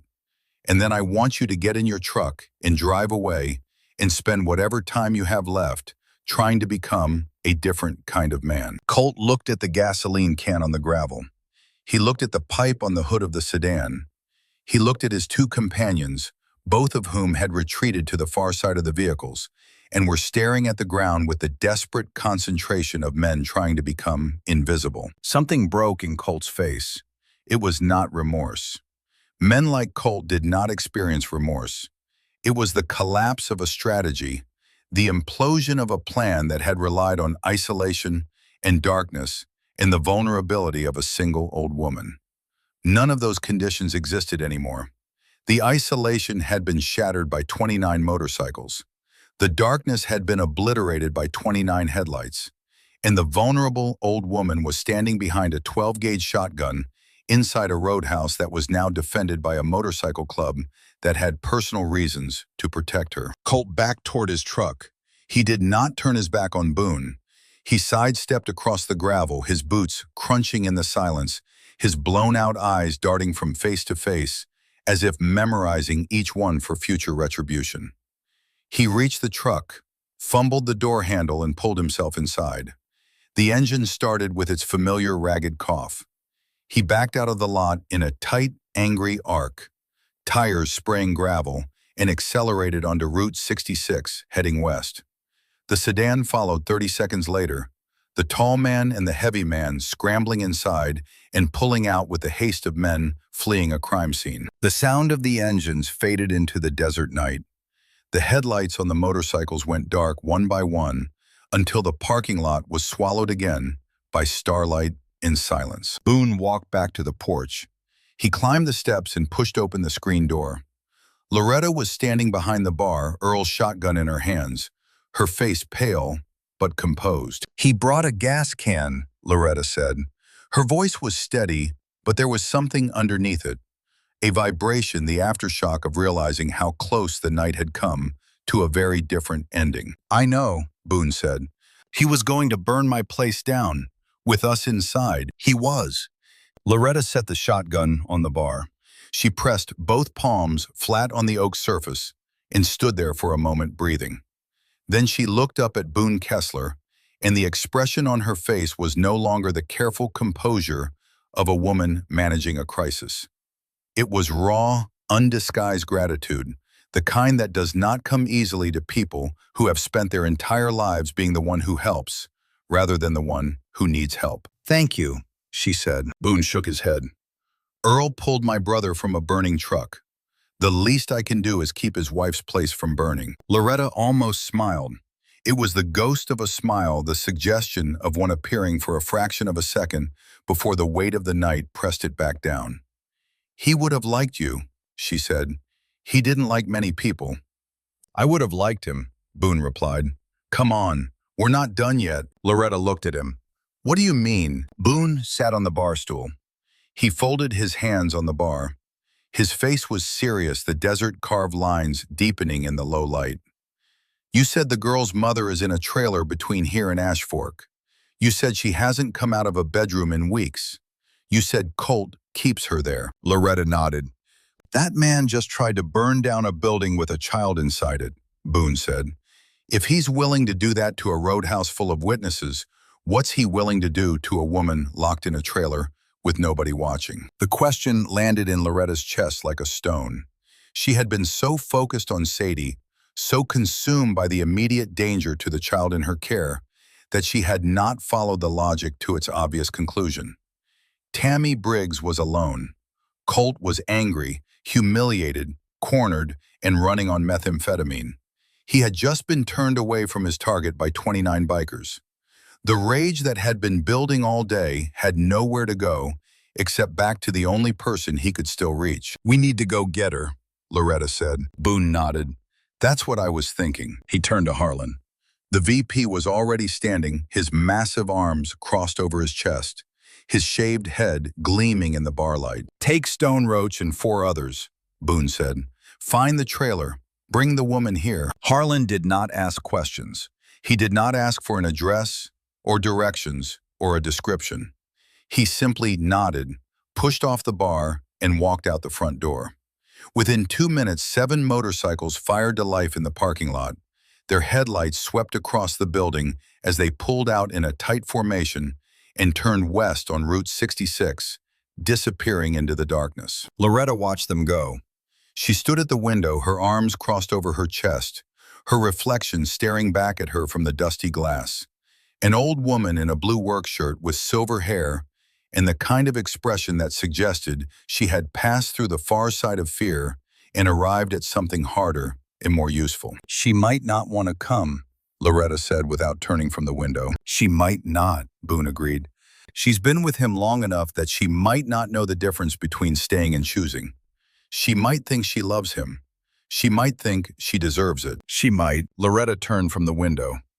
"Your men understand that. They understand that pulling a woman out of a situation like that is not the same as pulling a man from a burning truck. You can't just cut the seatbelt and drag her free. She has to decide to leave. Boone looked at her with an expression of quiet respect. Stone's wife was in a situation like that before he married her. He knows. Roach spent 2 years working with a veterans domestic violence program in Tucson. He knows, too. They'll be careful. Loretta nodded. She poured herself a cup of coffee and sat down on a bar stool.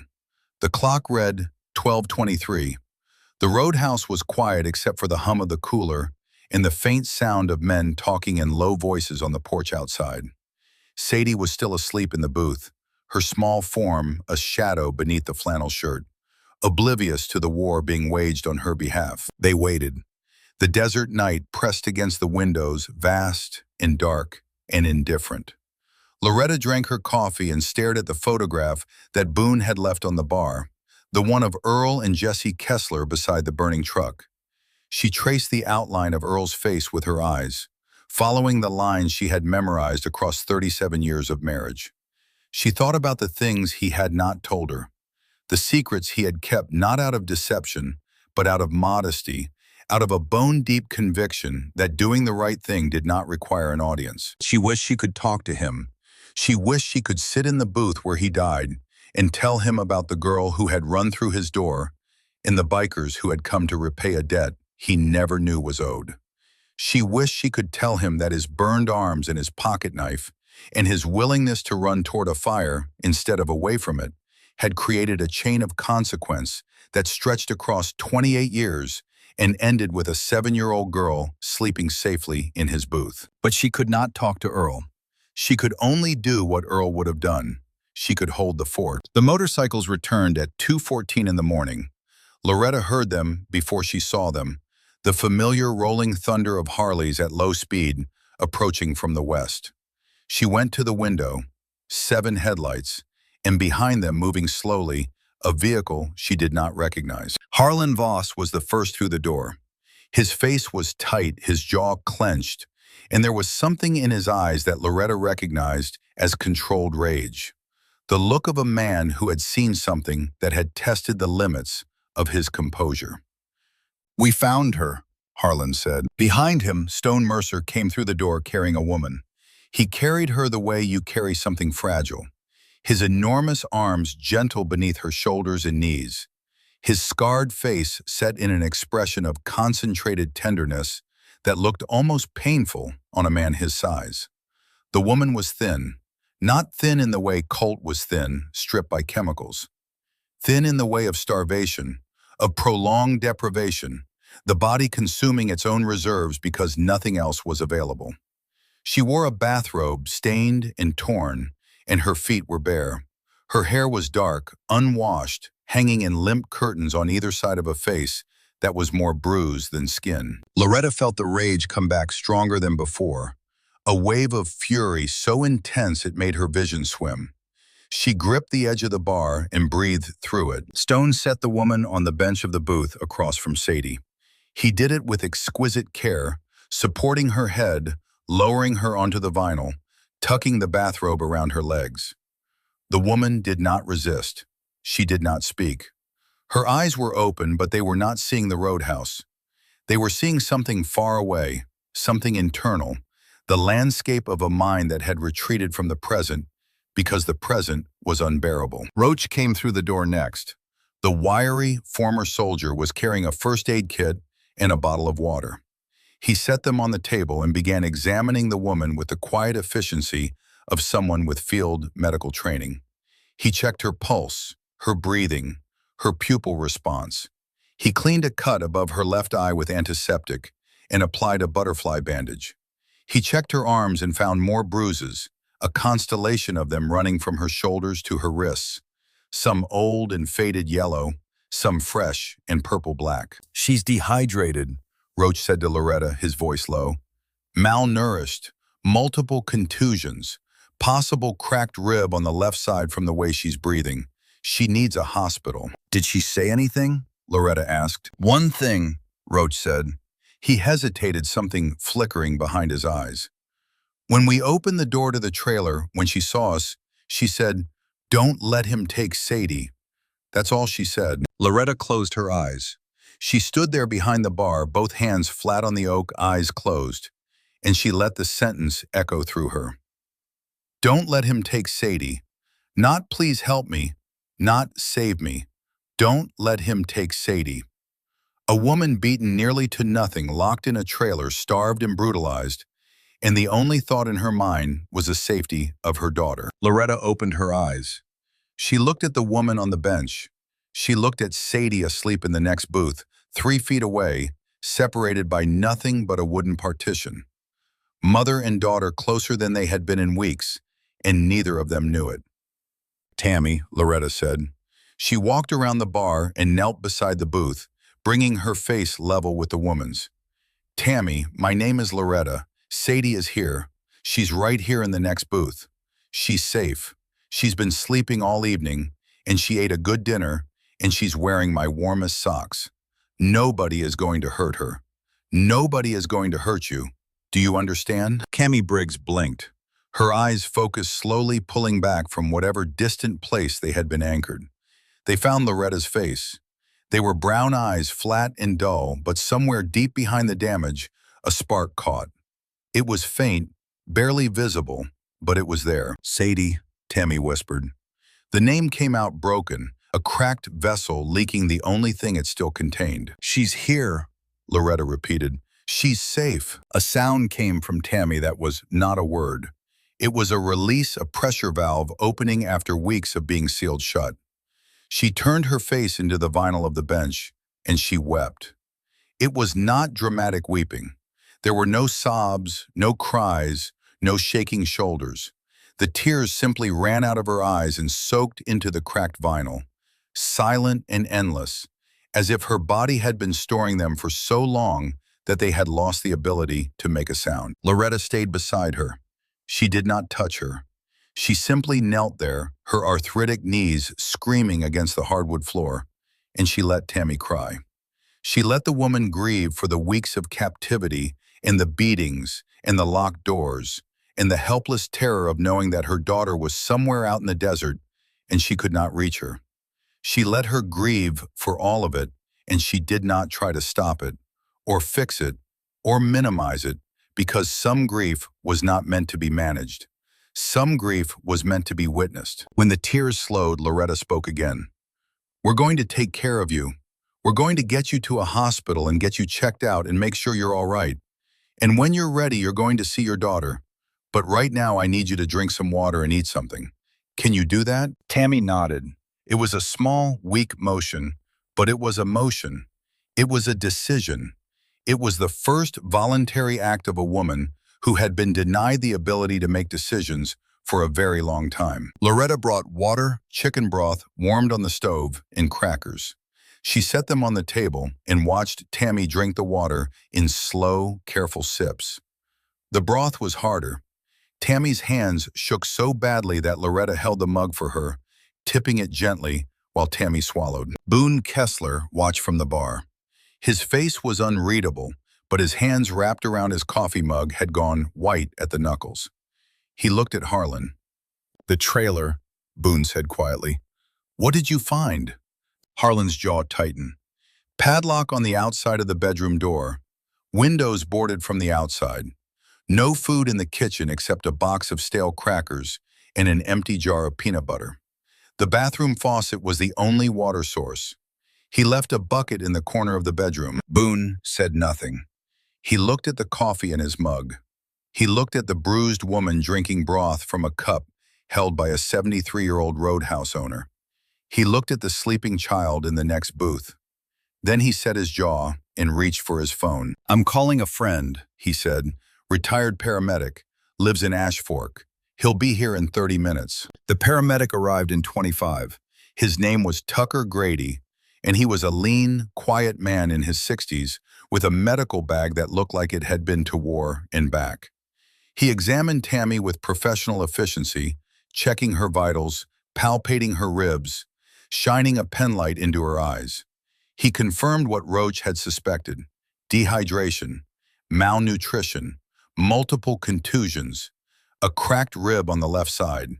No signs of internal bleeding, but he recommended a hospital visit for imaging. Kingman Regional, Tucker said to Loretta. ER will see her tonight, I can call ahead. Loretta looked at Tammy. The woman had eaten half the crackers and finished the broth, and color was beginning to return to her face. A faint flush beneath the bruises that suggested blood was flowing again to tissue that had been constricted by fear and deprivation. Tammy, Loretta said. We need to take you to the hospital just to check your ribs and make sure everything inside is working the way it should. Sadie will be right here when you get back. I will not leave her side. Do you trust me? Tammy looked at Loretta. She looked at the roadhouse, the bar, the dusty bottles, the mounted fish, the bikers in their leather cuts. The world she had woken into that was so different from the locked bedroom and the boarded windows and the padlocked door. She looked at the booth where her daughter was sleeping, a small shape beneath a flannel shirt, breathing the peaceful breaths of a child who had finally found solid ground. I trust you, Tammy whispered. Stone Mercer carried her to Loretta's truck. He placed her in the passenger seat and fastened the seatbelt around her with the same concentrated gentleness he had used inside. Roach climbed into the bed of the truck with his medical bag. Tucker Grady followed in his own vehicle. Loretta handed her keys to Harlan Voss. You drive, she said. I'm staying with Sadie. Harlan nodded. He adjusted the seat, started the engine, and pulled out of the lot with the careful precision of a man driving something precious. The taillights of the truck and Tucker's car disappeared east on Route 66, heading toward Kingman, and the night swallowed them. Loretta went back inside. She sat down in the booth next to Sadie, not across from her, but beside her on the same bench, and she put her arm around the sleeping child. Sadie stirred but did not wake. She turned into Loretta's warmth, pressing her face against the old woman's side, and her breathing deepened. Loretta sat there in the quiet roadhouse, holding a child who was not hers, but who was hers in every way that mattered, and she waited for the dawn. It came at 5:12. The eastern sky turned from black to charcoal to the faint, milky lavender that preceded sunrise in the high desert. The stars faded. The mesas emerged from the darkness as dark silhouettes against the brightening horizon. And with the light came a sound that Loretta had not expected. A siren. Not the distant passing wail of an ambulance on the highway. A close approaching siren, growing louder with each second. The distinctive yelp and whoop of a law enforcement vehicle. Boone was at the window before Loretta could move. He looked out at the parking lot, and his face hardened. County Sheriff, he said. The cruiser pulled into the lot and parked at an angle across the entrance, its light bar still rotating, painting the building and the bikes in alternating splashes of red and blue.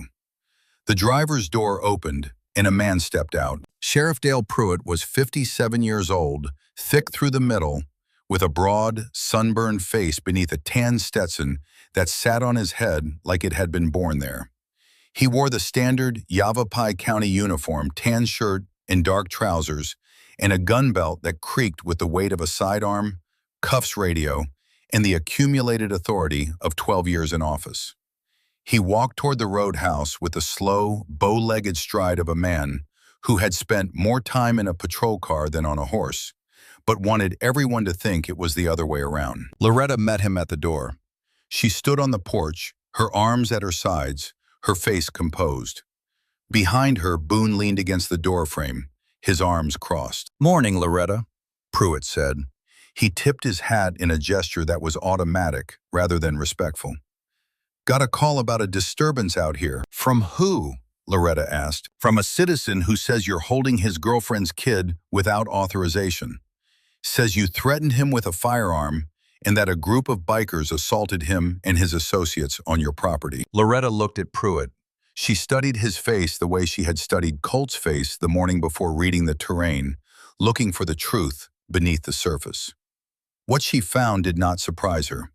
Dale Pruitt had been the county sheriff since 2014, and in that time Loretta had watched him do exactly enough work to keep his job, and not 1 ounce more. He was not a corrupt man in the traditional sense. He did not take bribes or plant evidence or beat confessions out of suspects. He was corrupt in a more insidious way. He was lazy.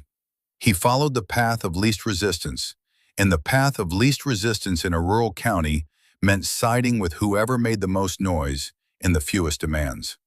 That citizen, Loretta said, is a methamphetamine addict named Colt Rains, who beat a 7-year-old girl and locked her mother in a trailer.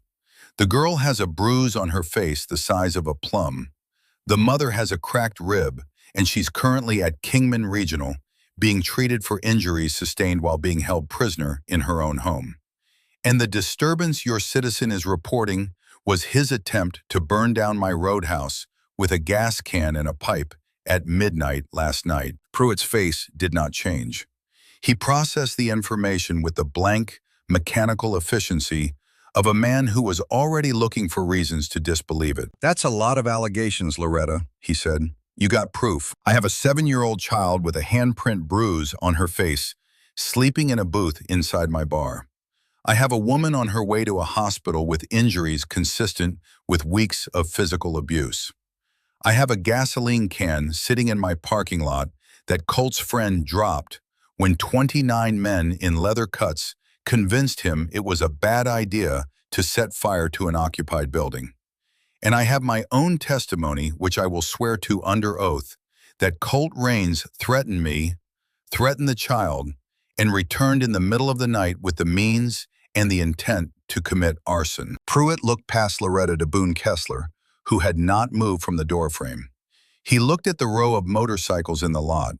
He looked at the bikers on the porch, who were watching him with the relaxed, unsettling attention of men who had been awake all night and were not tired. I appreciate the information, Pruitt said, but the fact remains that you've got a minor child in your custody without any legal authority.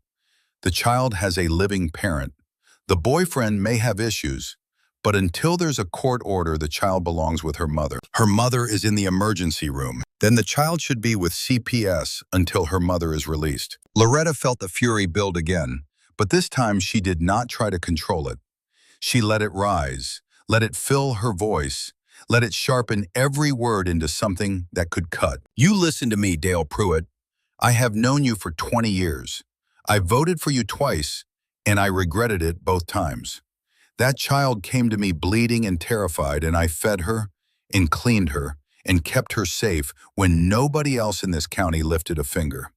If you think I am going to hand her over to a system that will put her in a stranger's house while the man who beat her walks free, you have fundamentally misunderstood who I am. Pruitt's jaw tightened. That's not your decision to make. It is my decision, Loretta said, because I am making it right now. In front of you and God and 29 witnesses, that child stays in my care until a judge tells me otherwise. Not a sheriff, not CPS, a judge, in a courtroom, with a record. And if you want to arrest me for that, Dale, you go right ahead. But you better bring more than one car. Pruitt looked at her for a long time. He looked at Boone. He looked at the bikers. He looked at his single cruiser parked alone in a lot full of motorcycles. He was running the math, and the math was not complicated. Arresting a 73-year-old woman for protecting a battered child in front of 29 motorcycle club members was not the kind of decision that led to re-election. I'll be filing a report, Pruitt said. His voice had gone flat, retreating behind the shield of bureaucracy. CPS will be in contact. They can contact me at this address, Loretta said. I'll be here. I've been here for 37 years. I'm not going anywhere. Pruitt tipped his hat again, a gesture that contained no courtesy, only habit. He walked back to his cruiser, got in and backed out of the lot. The light bar went dark. The siren stayed silent. He turned east on Route 66 and drove away, and the dust of his departure settled slowly over the parking lot. Loretta stood on the porch and watched the cruiser disappear. Boone stepped up beside her. He'll make trouble, Boone said. I know. CPS will be here before the day's out. I know that too. You ready for that? Loretta looked at the roadhouse, her building, her bar, her 37 years of standing in one place and refusing to be moved. She thought of Earl, who had crawled into a burning truck and never told a soul. She thought of Sadie sleeping in Earl's booth, wearing Earl's socks, safe. I've been ready for 73 years, Loretta said. I just didn't know what I was ready for until now. The CPS letter arrived 2 days later. It came not by mail, but by hand, delivered by a young woman in a gray Honda Civic who pulled into the lot at 9 in the morning with a manila folder on her passenger seat and a look on her face that suggested she had drawn the short straw at the office that morning. Her name was Andrea Whitfield, and she was 28 years old, and she had been a caseworker for Yavapai County Child Protective Services for exactly 14 months. Loretta met her on the porch. She offered coffee, which Andrea accepted, and a seat in the booth nearest the kitchen, which Andrea also accepted. The young woman opened her folder, clicked a ballpoint pen, and began asking questions with the rapid, practiced rhythm of someone following a script she had memorized during training. Loretta answered every question. She answered them directly, without evasion or embellishment, in the same steady voice she used for everything. She described Sadie's arrival, the bruise, the bare feet, the terror. She described Colt's visit and his threats. She described the gasoline can in the midnight assault. She described the rescue of Tammy Briggs from the padlock trailer. She described the cracked rib, the bruises, the dehydration, the bucket in the corner of the bedroom. Andrea wrote everything down. Her pen moved quickly across the lined pages of her notebook, and her face, which had been professionally neutral when she arrived, gradually shifted through an expression that Loretta recognized as the particular horror of a young person discovering that the abstract cases discussed in training seminars had real faces and real bruises and real buckets. When Loretta finished, Andrea closed her notebook. She looked at Loretta with an expression that was no longer professional. It was personal. It was the look of a 28-year-old woman who had just heard a 73-year-old woman describe an act of moral courage that the younger woman was not certain she herself would have been capable of. "Mrs. Dawes," Andrea said, "I need to tell you something, and I want to be straightforward. A petition has been filed with the County Family Court requesting emergency custody of Sadie Briggs. The petitioner is Colt Raines." Loretta set down her coffee cup. The ceramic clinked against the saucer with a sound like a small bell. "On what grounds?" "He's claiming de facto parental status. He's lived with Tammy Briggs for approximately 18 months. He's claiming that he has been the child's primary caretaker during that period and that her removal from the home was unauthorized." "He's claiming he was her primary caretaker," Loretta repeated. The words came out flat and cold. "The man who hit her, the man who sold her bicycle, the man who locked her mother in a trailer and tried to burn down my building." Andrea hesitated. Something was happening behind her eyes. A conflict between the script she had been trained to follow and the reality she had witnessed in Loretta's testimony. "I understand how that sounds," she said carefully. "The court will consider all relevant evidence. In the meantime, I need to inform you that a hearing has been scheduled for next Thursday at the Yavapai County Superior Court in Prescott. You'll be served with formal notice. If you wish to petition for temporary guardianship, you'll need to appear." "I'll appear," Loretta said. "You may want to retain an attorney." "I'll retain myself," Loretta said. "I've been testifying to the truth for 73 years. I don't need a lawyer to help me do it." Andrea looked at her for a moment. Then she did something that was not in the CPS training manual. She reached across the table and placed her hand briefly over Loretta's. "For what it's worth," Andrea said quietly, "the report I'm filing is going to support your position. Everything I've seen and heard today is consistent with a child who was in an abusive, neglectful environment and who found safety with a responsible, capable adult.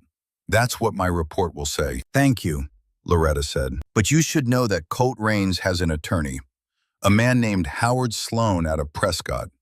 He handles a lot of custody cases, and he's good at making bad people look sympathetic. Don't underestimate him." Loretta stood. She extended her hand, and Andrea shook it. "I don't underestimate anything anymore," Loretta said. "I just outlast it." The week that followed was the longest of Loretta's life, and that was saying something for a woman who had lived through the death of a husband, the funeral of both parents, and a drought in 2003 that nearly killed the cottonwood tree and the roadhouse with it. The days were consumed by preparation. Loretta gathered documents. She pulled the deed to the roadhouse from the fireproof box in the office. She found her marriage certificate, Earl's death certificate, her tax returns for the past 5 years. She called Kingman Regional and obtained a copy of Tammy Briggs's medical report, which ran to 4 pages of clinical language that described in precise, devastating detail the damage that had been done to a 28-year-old woman's body over a period of months. Tammy herself had been released from the hospital after 2 days.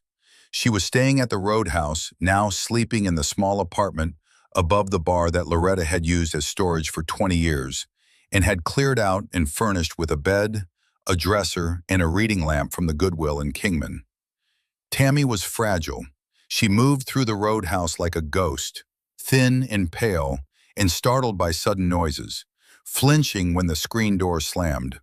But she was eating, she was drinking water, and she was spending hours each day sitting in the booth with Sadie, holding her daughter's hand, brushing her daughter's hair slowly, carefully reassembling the bond that Colt Raines had spent 18 months trying to destroy. Sadie was transforming, not quickly, not dramatically, but in the slow, incremental way that a plant turns toward light.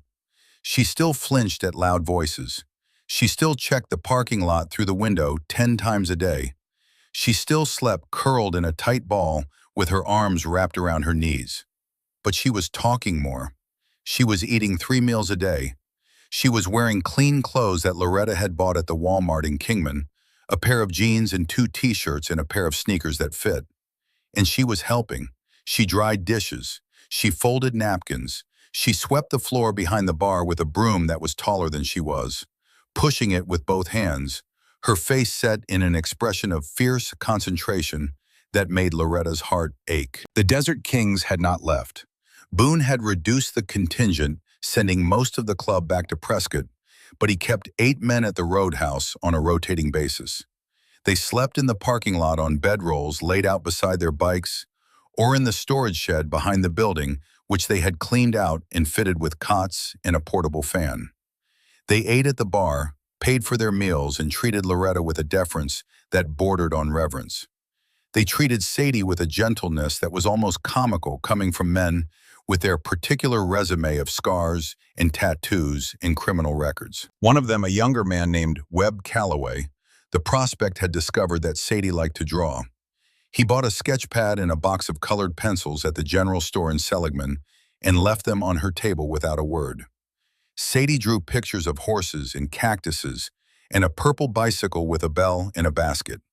She drew a picture of Loretta standing behind the bar, rendered in the bold, unambiguous lines of a child's interpretation, and she gave it to Loretta with a shyness that made the old woman excuse herself to the kitchen so she could stand beside the walk-in cooler and press her hand over her mouth until the pressure behind her eyes subsided. Thursday came.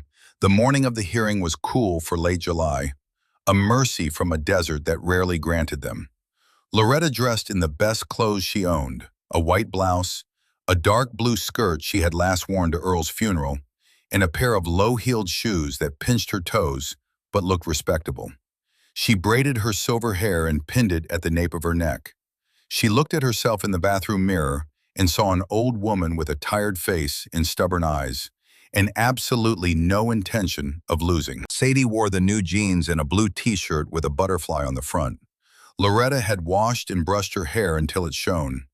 The bruise on her cheek had faded to a mottled yellow-green, the body's slow work of erasing the evidence that the mind would carry forever. Tammy wore clothes that Andrea Whitfield had brought from a donation closet at the CPS office. A simple dress, dark and conservative, that hung loose on her thin frame. Her cracked rib was taped, and she moved carefully, holding her left arm close to her body. But she was upright. She was dressed. She was going to court. Boone drove them to Prescott in Loretta's truck. He wore a clean white shirt under his cut, and he had trimmed his beard. He drove with the unhurried precision of a man who understood that arriving on time was a form of respect for the process, even when the process was imperfect. The Yavapai County Superior Court was a low, flat building on Gurley Street in downtown Prescott, shaded by mature oaks that softened the utilitarian architecture. Loretta had been inside it once before to contest a property tax assessment in 2011. She had won that contest. She intended to win this one. The courtroom was on the second floor. It was a standard hearing room, smaller than the main courtrooms, with a bench for the judge, a witness box, 2 tables for opposing parties, and 6 rows of gallery seating. Loretta walked in with Tammy on one side and Sadie holding her hand on the other. They took seats at the petitioner's table on the left side of the aisle. Colt Raines was already there. He sat at the respondent's table on the right, and Loretta barely recognized him. He was clean-shaven. His hair was combed. He wore a button-down shirt and khaki pants and shoes that had been polished. The chemical pallor was still there, visible beneath the surface, but it had been masked by what appeared to be a week of forced sobriety and a good night's sleep. Beside him sat a man in a dark suit, 50-ish, with silver hair swept back from a tanned forehead, in the easy, confident posture of an attorney who charged $400 an hour and was worth every cent to the people who hired him. Howard Sloan. Loretta looked at him the way she looked at every obstacle in her life. She measured him. She estimated his weight, his speed, his reach. She found his weak point, which was the same weak point every expensive attorney had. He was representing a lie, and lies had foundations made of sand. The judge entered at 9 o'clock sharp. The Honorable Margaret Benton was 62 years old, with iron gray hair, reading glasses on a chain, and an expression that suggested she had heard every story the human race had to offer, and was not easily impressed by any of them. She settled into her chair, opened a folder, and looked at the courtroom over the top of her glasses. This is case number 26-7432, in re, the custody of Sadie Briggs' minor child. Petitioner is Colt Raines, represented by Mr. Howard Sloan.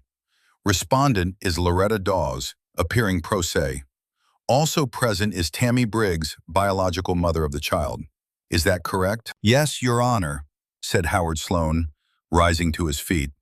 Yes, ma'am, said Loretta. Judge Benton looked at Loretta for a moment, a brief appraisal that took in the white blouse, the funeral skirt, the braided silver hair, and the set of the jaw. She returned her attention to the folder. Mr. Sloan, you filed the petition. Present your case. Howard Sloan stood. He buttoned his jacket.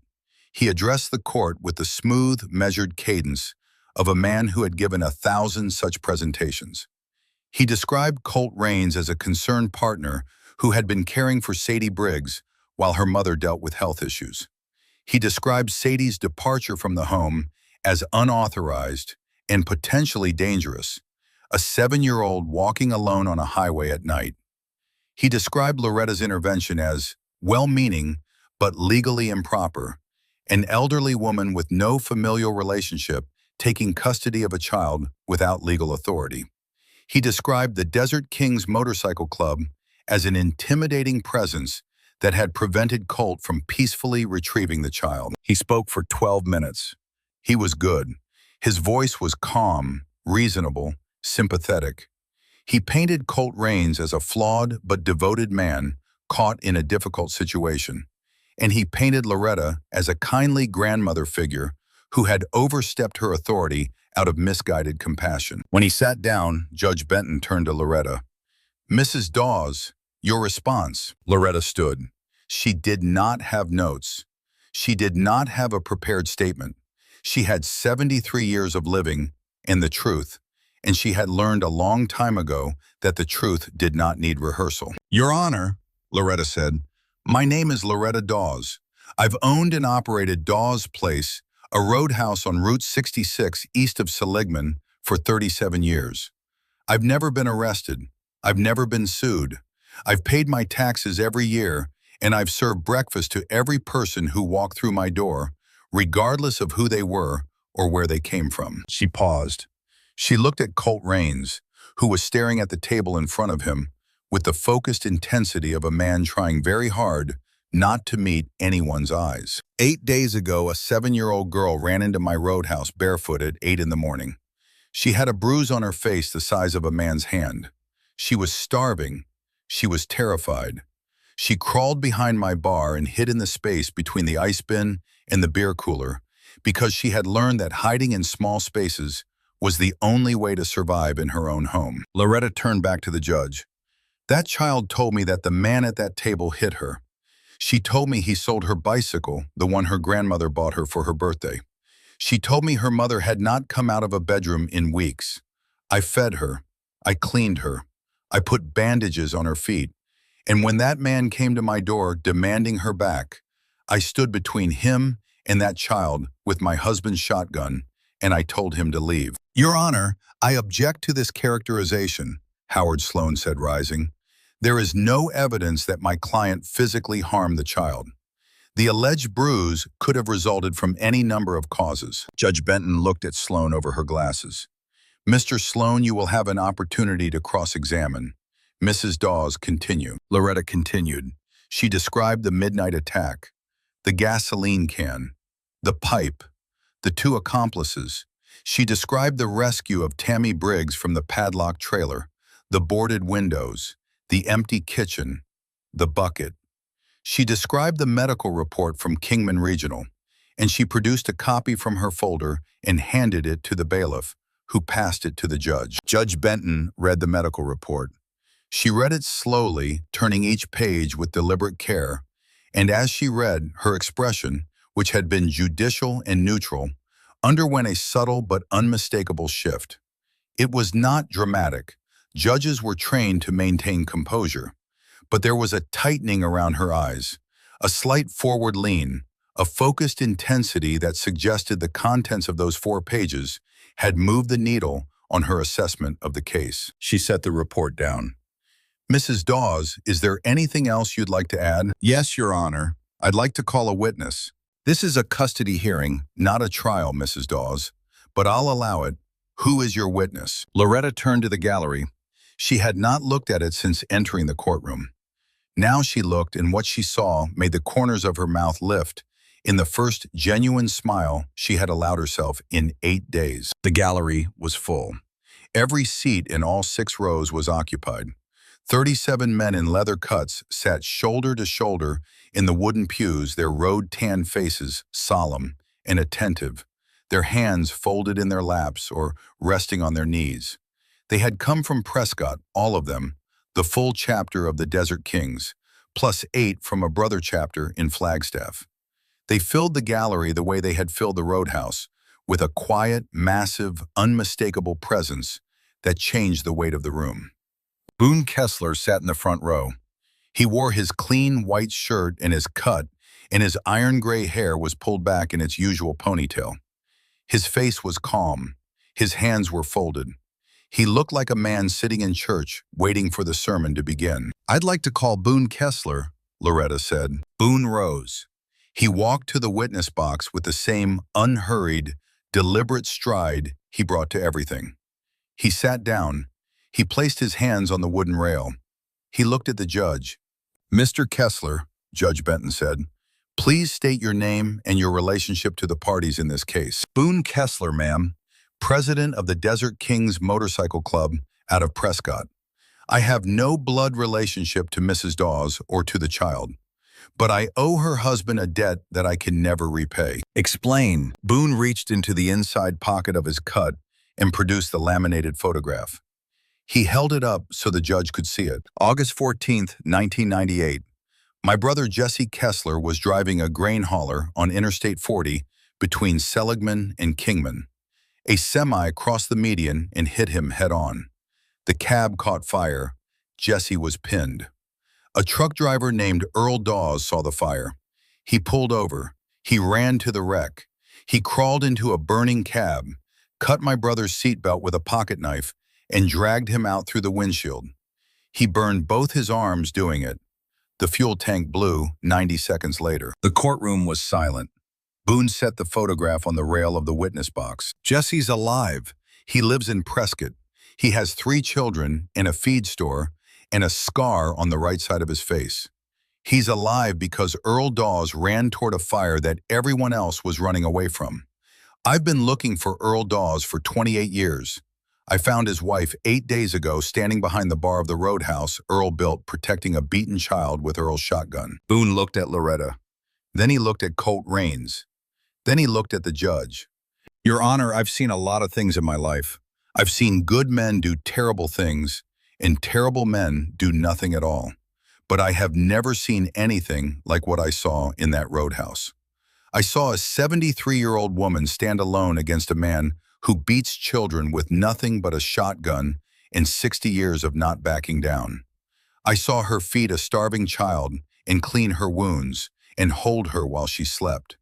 I saw her send men she barely knew to rescue a woman locked in a trailer, and I saw her stand on her own porch and tell the county sheriff to his face that she would not surrender that child to a system that had already failed her. Boone's voice was steady, but there was something underneath it, a current of emotion that he was controlling with visible effort. Earl Dawes saved my brother's life. Loretta Dawes is saving that little girl's. The apple doesn't fall far, Your Honor. It just doesn't. The silence that flown Boone's testimony lasted long enough for Loretta to hear her own heartbeat. She felt the tears again pressing behind her eyes, and this time she let one fall. Just one. A single tear that tracked down her weathered cheek and caught the courtroom light. Judge Benton looked at the photograph for a long time. She looked at Boone. She looked at Loretta. She looked at Tammy Briggs, who was crying silently, and at Sadie, who was holding Loretta's hand, with both of her small fingers wrapped around the old woman's knuckles, with a grip that said everything that words could not. Mr. Sloan, Judge Benton said, do you have anything to add? Howard Sloan stood. He looked at his client. He looked at the gallery full of bikers. He looked at the judge. For the first time in what was probably a very long career, Howard Sloan appeared to be at a loss. Your Honor, he began, while the testimony is compelling, it doesn't change the legal framework. Your client, Judge Benton said, and her voice had dropped to a temperature that made the courtroom feel 10 degrees colder, is a man who, according to the medical evidence before me, systematically brutalized a woman in his care, padlocked her in a room, deprived her of food and water, struck a 7-year-old child in the face, and then attempted to commit arson against an occupied building when his victim was removed. Mr. Sloan, I have been on this bench for 18 years, and I have seen the full range of what human beings are capable of doing to each other. But I have rarely seen a petition filed with as much audacity and as little merit as this one. She turned to Colt Raines. Mr. Raines, stand up. Colt stood. The borrowed respectability of his button-down shirt and combed hair looked suddenly thin a costume that had been stripped of its power by 4 pages of medical evidence and the testimony of a man in a leather vest. This petition is denied, Judge Benton said.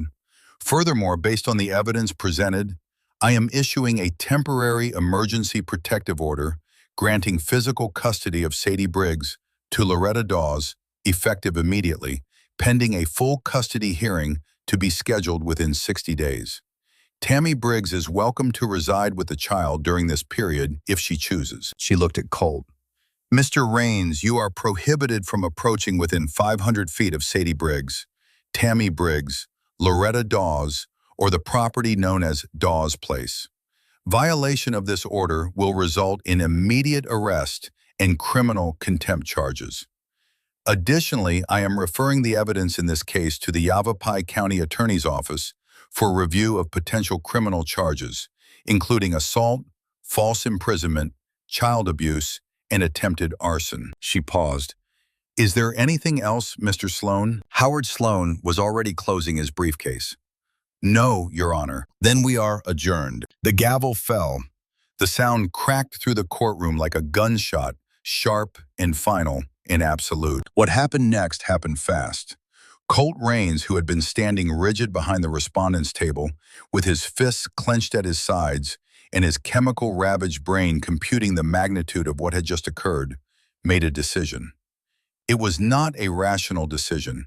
Rational decisions were no longer available to a man who had spent the last 18 months pickling his frontal cortex in methamphetamine.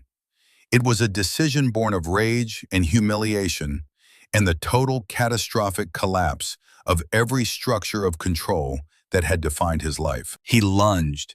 He came around the table in 3 fast strides, heading not for the door, but for Loretta. His face was twisted into something that barely qualified as human, a mask of fury that pulled his lips back from his teeth and turned his blown-out pupils into tunnels of black hate. His right hand was raised, the scraped knuckles aimed at the old woman who had taken everything from him. The child, the woman, the power, the illusion that he was anything more than a pathetic, violent failure who hurt small people because he was too small to hurt anyone else. He made it 2 steps past the table before Boone Kessler hit him. Boone did not punch him. He did not tackle him or throw him to the ground. He simply stepped into Colt's path, planted his feet, and caught the smaller man's wrist in a grip that stopped the forward motion as completely as if Colt had run into a concrete wall. Colt's momentum carried his body forward while his arm stayed locked in Boone's grip, and the resulting torque spun him sideways and dropped him to the courtroom floor like a marionette whose strings had been cut. 2 bailiffs were there in 3 seconds. They had Colt face down on the tile, with his hands cuffed behind his back before he could form a coherent protest. He thrashed and screamed, the chemical rage pouring out of him in a torrent of obscenity and incoherent threats, his face pressed against the cold floor, his borrowed respectability in ruins around him. Judge Benton had not moved from the bench. She watched the scene with the composed attention of a woman who had expected exactly this outcome. She looked at the bailiffs. "Criminal contempt," she said, "and please notify the county attorney that Mr. Raines has just provided a live demonstration of the behavior described in the medical report. I'm sure they'll find it relevant." The bailiffs hauled Colt to his feet and marched him out of the courtroom. His screaming faded down the hallway through the double doors and into the holding area, where it continued for some time before subsiding into the sullen silence of a man who had finally run out of chemicals and options simultaneously. Howard Sloan stood at the respondent's table with his briefcase in his hand and an expression on his face that suggested he was reconsidering several of his recent professional choices. He looked at the judge, nodded once, and walked out of the courtroom without speaking to anyone. The gallery erupted, not in cheers. Bikers did not cheer in courtrooms. But 37 men in leather cuts rose to their feet simultaneously, and the sound of 37 pairs of boots hitting the floor at once created a rumble that shook the windows and sent a clear, unmistakable message to everyone in the building. Loretta did not hear the rumble. She was holding Sadie. The girl had thrown herself into Loretta's arms the moment the gavel fell, wrapping her thin arms around Loretta's neck with a strength that seemed impossible for a 45-pound child. Loretta held her. She held her the way Earl used to hold her, with both arms and her whole body solid and warm and unshakable. A fortress made of bone and muscle in 73 years of refusing to be moved. Tammy was beside them. She had her arms around both of them, her face pressed against Sadie's hair, her tears running freely down her cheeks and soaking into the butterfly t-shirt. The 3 of them stood there in the middle of the courtroom, holding each other, a 73-year-old widow, a 28-year-old survivor, and a 7-year-old girl who had walked barefoot through the desert to find a place where the air did not taste like danger. Boone Kessler stood 3 feet away, his hands in his pockets, his face unreadable. He watched them for a moment, then he turned to Harlan, who was standing beside him, and said something that Loretta did not hear, but that made the big man nod once slowly, with an expression that might have been the closest thing to tenderness his scarred face could produce. They left the courthouse together. Loretta, Sadie, and Tammy walked out the front doors and into the Prescott sunshine, flanked by 37 Desert Kings who spread across the sidewalk and the courthouse steps in a protective formation that drew stares from every pedestrian within 100 yards. The bikers walked them to Loretta's truck. Boone opened the door. Sadie climbed in. Tammy climbed in beside her. Loretta stood on the sidewalk and looked up at Boone Kessler. "I don't know how to thank you," she said. "You don't need to," Boone replied. Earl paid it forward 28 years ago. We're just delivering the change. He reached into the saddlebag of his motorcycle and pulled out something wrapped in brown paper. He handed it to Loretta. She unwrapped it. Inside was a framed photograph, an enlargement of the laminated wallet picture, printed on good paper and set in a simple wooden frame. Earl and Jesse Kessler beside the burning truck. Two men, one standing, one sitting, connected by 90 seconds of courage that had echoed across 28 years and landed in a courtroom in Prescott, Arizona on a Thursday in late July. I had it enlarged, Boone said. Thought it belonged on the wall of his bar. Loretta looked at the photograph. She looked at Earl's face, young and tired and covered in soot, his burned arms held at his sides, his eyes squinting into the camera with the modest, bewildered expression of a man who did not understand why anyone would take a picture of something that was simply the right thing to do. It does, Loretta said. It belongs right above the bar where he can watch over everything. Boone nodded. He extended his hand. Loretta took it. His grip was firm and warm and calloused, the grip of a man who had spent his life holding on to things that mattered. You need anything? Boone said. Anything at all, you call that number I gave you. Day or night. I will, Loretta said. She climbed into the truck. She started the engine. She pulled out of the parking space and turned south on Gurley Street, heading for the highway that would take her back to Seligman and Route 66, and the roadhouse that had been waiting for her for 37 years. In the rearview mirror, she could see the Desert Kings mounting their bikes. One by one, the engines fired, and the rolling thunder built to a crescendo that echoed off the stone facades of downtown Prescott. They pulled out behind the truck in a loose column, chrome flashing in the sun, and they rode escort all the way to the county line. The drive back to the roadhouse took 2 hours. Sadie sat between Loretta and Tammy, her feet in the new sneakers propped on the dashboard, her sketch pad in her lap. She drew during the drive. She drew a picture of a roadhouse with a big sign that said Dawes Place, and a woman standing in the doorway with silver hair and a shotgun. She drew motorcycles in the parking lot, rows of them rendered as triangles with circles for wheels. She drew a purple bicycle with a bell and a basket, and she drew a ribbon on the handlebar. Cammy fell asleep against the passenger window. Her cracked rib taped her face.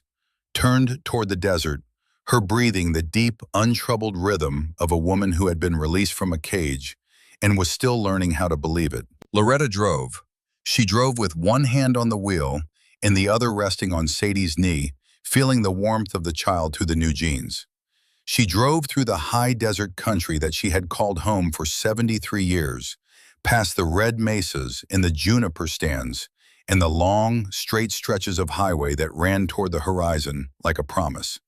She drove past the mile marker where Earl had pulled Jesse Kessler from a burning truck 28 years ago, and she did not know it was the spot because Earl had never told her, and she would not learn the exact location until Boone brought Jesse himself to the roadhouse 3 weeks later, a quiet, scarred man with 3 children, and a feed store and a handshake that lasted a very long time. She pulled into the parking lot of Dawes Place at 4 in the afternoon. The cottonwood tree threw its shadow across the gravel. The building sat in the late light, solid and weathered and enduring, its windows catching the sun and throwing it back in fragments of amber and gold. The sign above the door, Earl's sign, the one he had carved with a chisel and a wood-burning tool in 1989, read the same 2 words it had read for 37 years. Dawes Place. Loretta turned off the engine. She sat for a moment, her hands on the wheel, looking at the building. Her building. Her bar. Her 37 years. Sadie looked up from her sketch pad. She looked at the roadhouse, then at Loretta. Are we home? She asked. The word hit Loretta like a wave. Home. It was such a small word, 4 letters, 1 syllable, and it carried the entire weight of everything that had happened in the last 8 days. It carried the weight of a child running barefoot through a door. It carried the weight of a shotgun on an oak bar. It carried the weight of a gasoline can in a parking lot and a photograph of a burning truck and a judge's gavel falling in a courtroom in Prescott. It carried the weight of Earl's hands and Earl's silence and Earl's stubborn, modest, magnificent courage. Loretta reached over and took Sadie's hand. She held it the way she had held it that first morning, palm up and offering a contract. "Yes," Loretta said. "We're home." They went inside. Loretta unlocked a front door and pushed it open, and the smell of the roadhouse washed over them. Coffee and old wood, and the faint ghost of bacon grease. The smell of 37 years of meals served, and stories told, and lives briefly intersected at a bar on Route 66 in the Arizona desert. Loretta hung Earl's photograph above the bar. She drove a nail into the wood paneling and hung the frame level, centering it between the mounted base and the clock with the cracked face. Earl looked down at the room from his place on the wall, young and soot-covered and brave, standing beside the man he had saved, and the expression on his face was the same expression he had worn every morning of his life. Modest, bewildered, ready. She turned on the percolator. She fired up the griddle. She unlocked the front door and flipped the sign from closed to open. Then she stood behind the bar, her hands flat on the oak surface, and she waited. Sadie climbed onto the stool nearest the register. It was the stool where Boone had sat. She placed her sketch pad on the bar and opened it to a fresh page. She picked up a colored pencil. She began to draw. Outside, the desert sun dropped toward the western mesa, painting the sky in streaks of orange and crimson and deep burning gold. The heat of the day began to release, rising from the asphalt in shimmering waves that made the far horizon dance. A semi downshifted on the grade west of town, its engine note dropping into the deep, reassuring register of a machine doing honest work. A dust devil spun across the parking lot and died at the base of the cottonwood tree. And somewhere out on the highway, an engine rumbled. Then another. Then another. The sound built slowly, a gathering thunder that rolled across the desert floor and arrived at the parking lot of Dawes Place like a homecoming. Chrome flashed in the evening light. Boots hit gravel. Leather creaked. The screen door opened. A man's voice, deep and quiet and familiar, said two words. "Evening, ma'am." Loretta looked up from the bar. She looked at the bikers filing through her door, dusty and road-worn and hungry, and she felt something settle inside her chest. It was not grief. It was not relief. It was something older and steadier than either. It was the feeling of standing in exactly the right place, at exactly the right time, doing exactly the right thing, the way Earl had stood beside a burning truck on a desert highway 28 years ago, and done what needed doing without being asked and without expecting thanks. "Evening, Boone," Loretta said. "Coffee's fresh, bacon's on, grab a seat." And the roadhouse filled with light and noise, and the clatter of plates, and the sound of men eating, and the low rumble of conversation. And Sadie drew a picture of a woman with silver hair standing behind a bar. And Tammy sat beside her daughter and held her hand. And the clock on the wall ticked its metallic heartbeat. And the desert gave nothing back. But for the first time in a very long time, Loretta Dawes did not need it to. She had everything she needed right here.